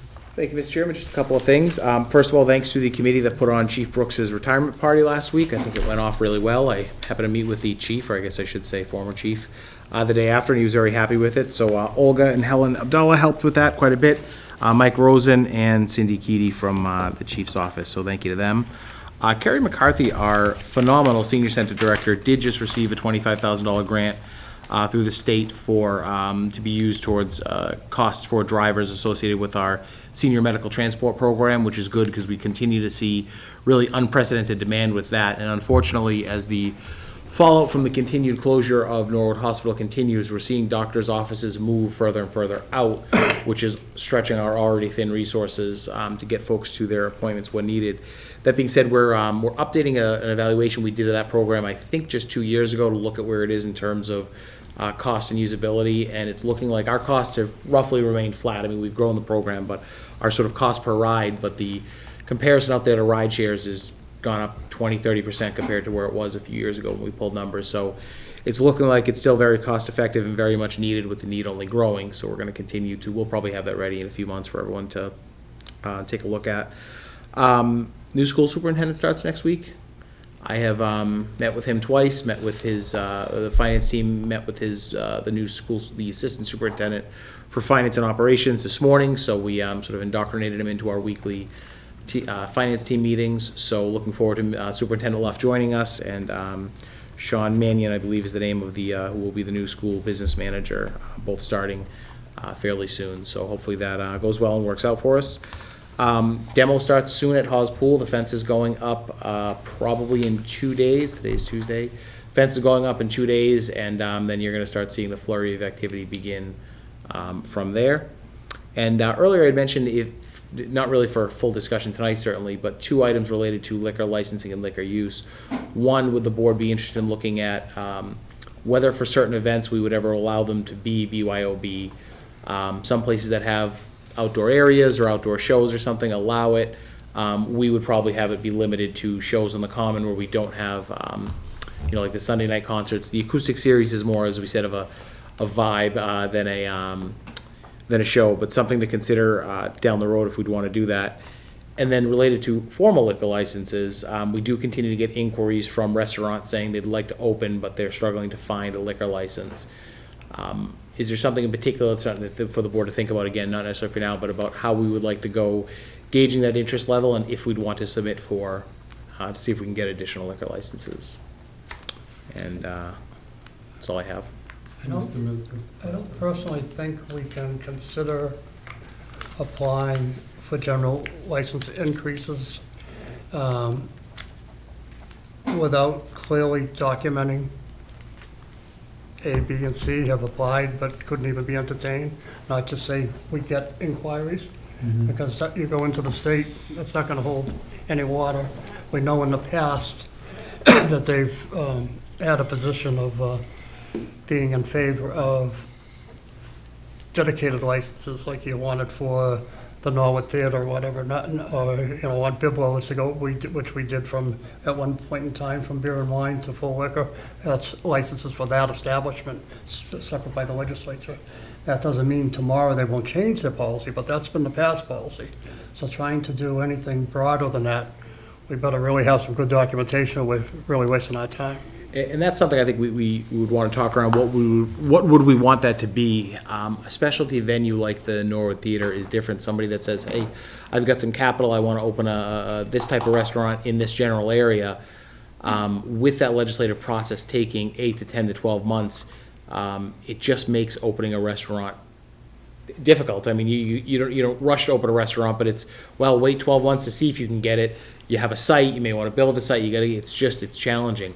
We can talk about what we would like to see. Do we want to have somebody come in and say, look, I'm looking to open a restaurant. I can't do it in Norwood because you don't have a license, or there's not, the timeline doesn't work. We can maybe bring in a couple businesses. Now, they may get so shy and say, no, we've asked and we want to do it, but we don't want to show up at a meeting and tell you that we want to do it. But we're aware of at least 3 or 4 in the last year that have said they'd like to open a restaurant in town and are just, there's no liquor licenses available. And obviously a successful business that's running well is not looking to sell their license.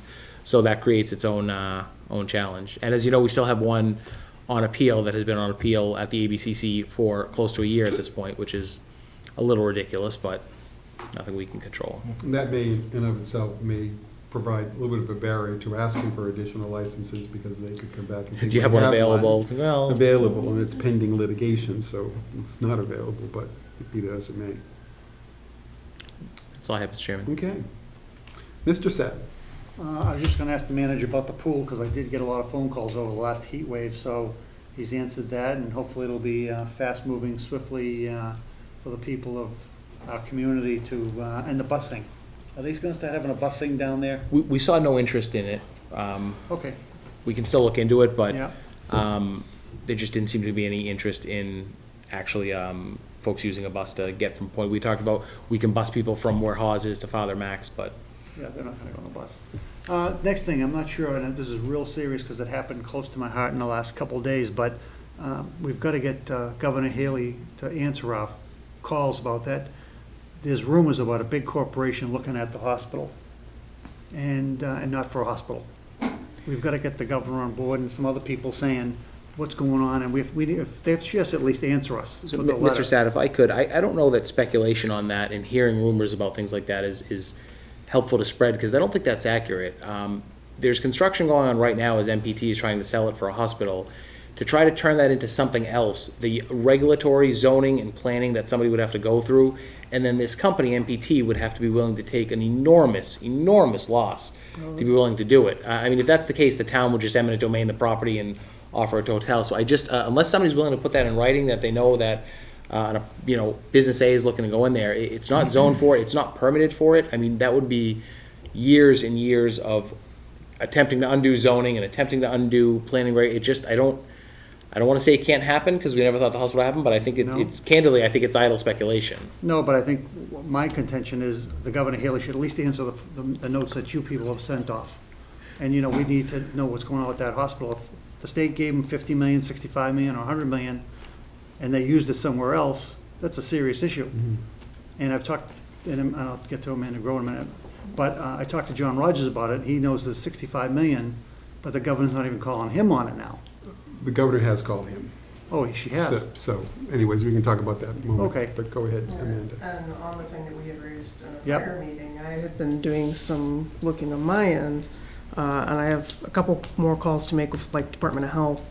But essentially it was what do they call it, an emergency, there is a fund essentially where if they feel there is an emergency reason to need certain medical services in a community, that they have a fund essentially that they can tap.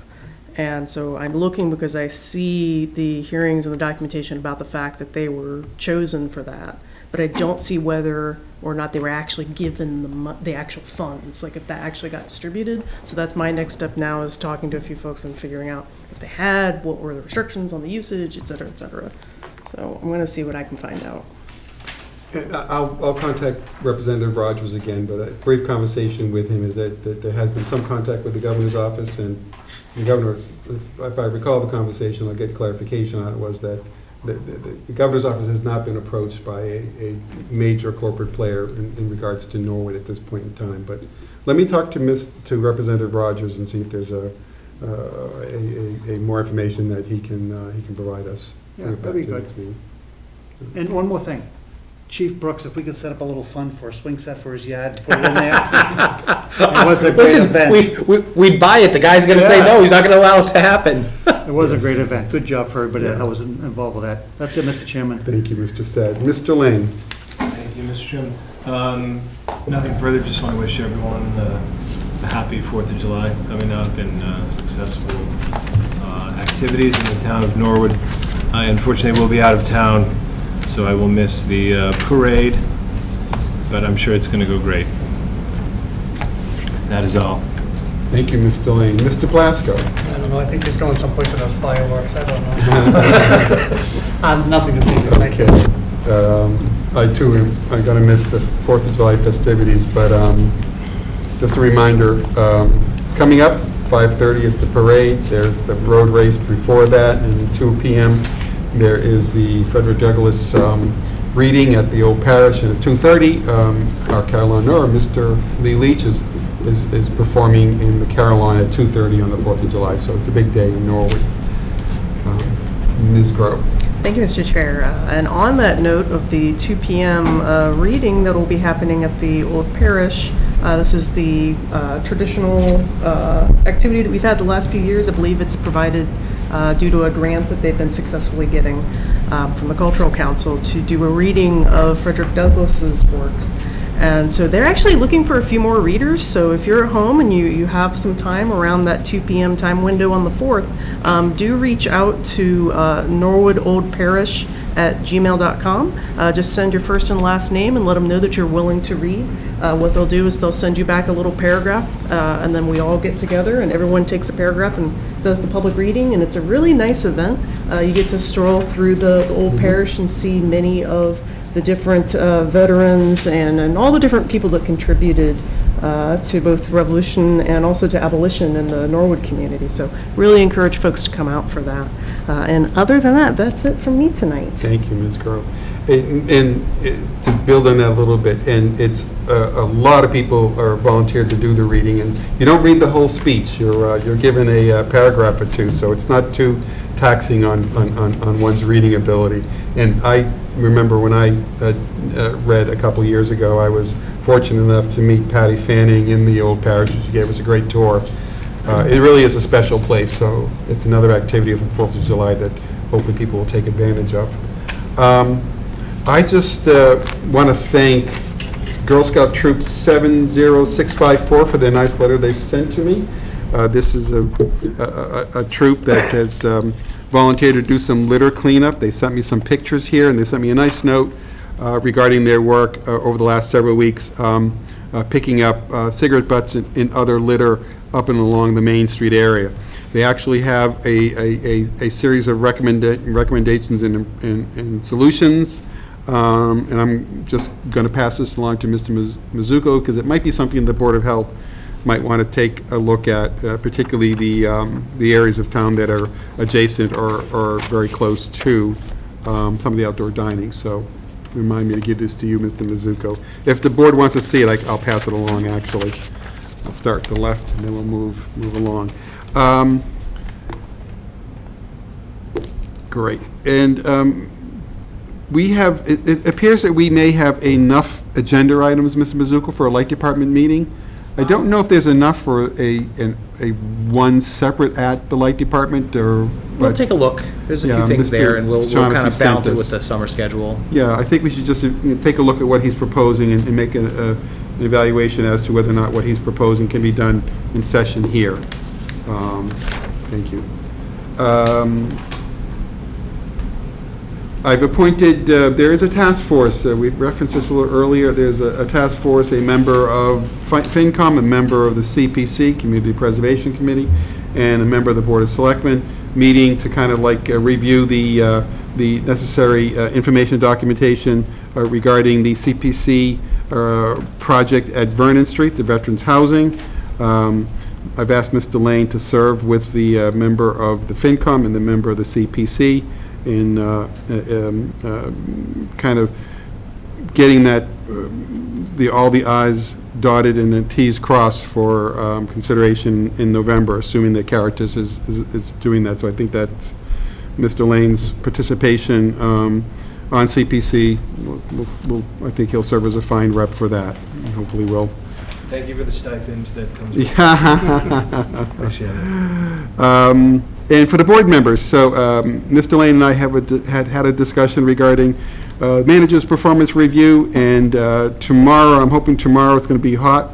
I'm going to put my air conditioning on in my little office and send you out the necessary forms associated with the FY24 review form, complete with information and guidelines, and we'll be on the lookout on email. We'll get that around, and we want to kind of push that forward since we are nearing the end of FY24. So I appreciate that. So keep your eyes open for that.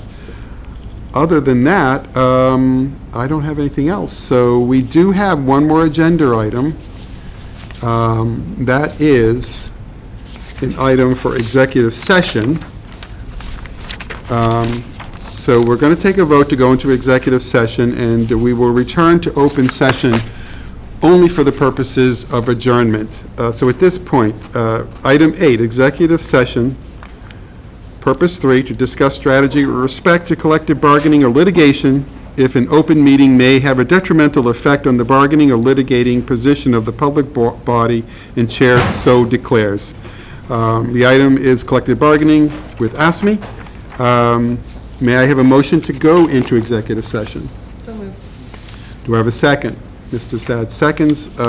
This is a roll call vote for going into executive session. Mr. Sad?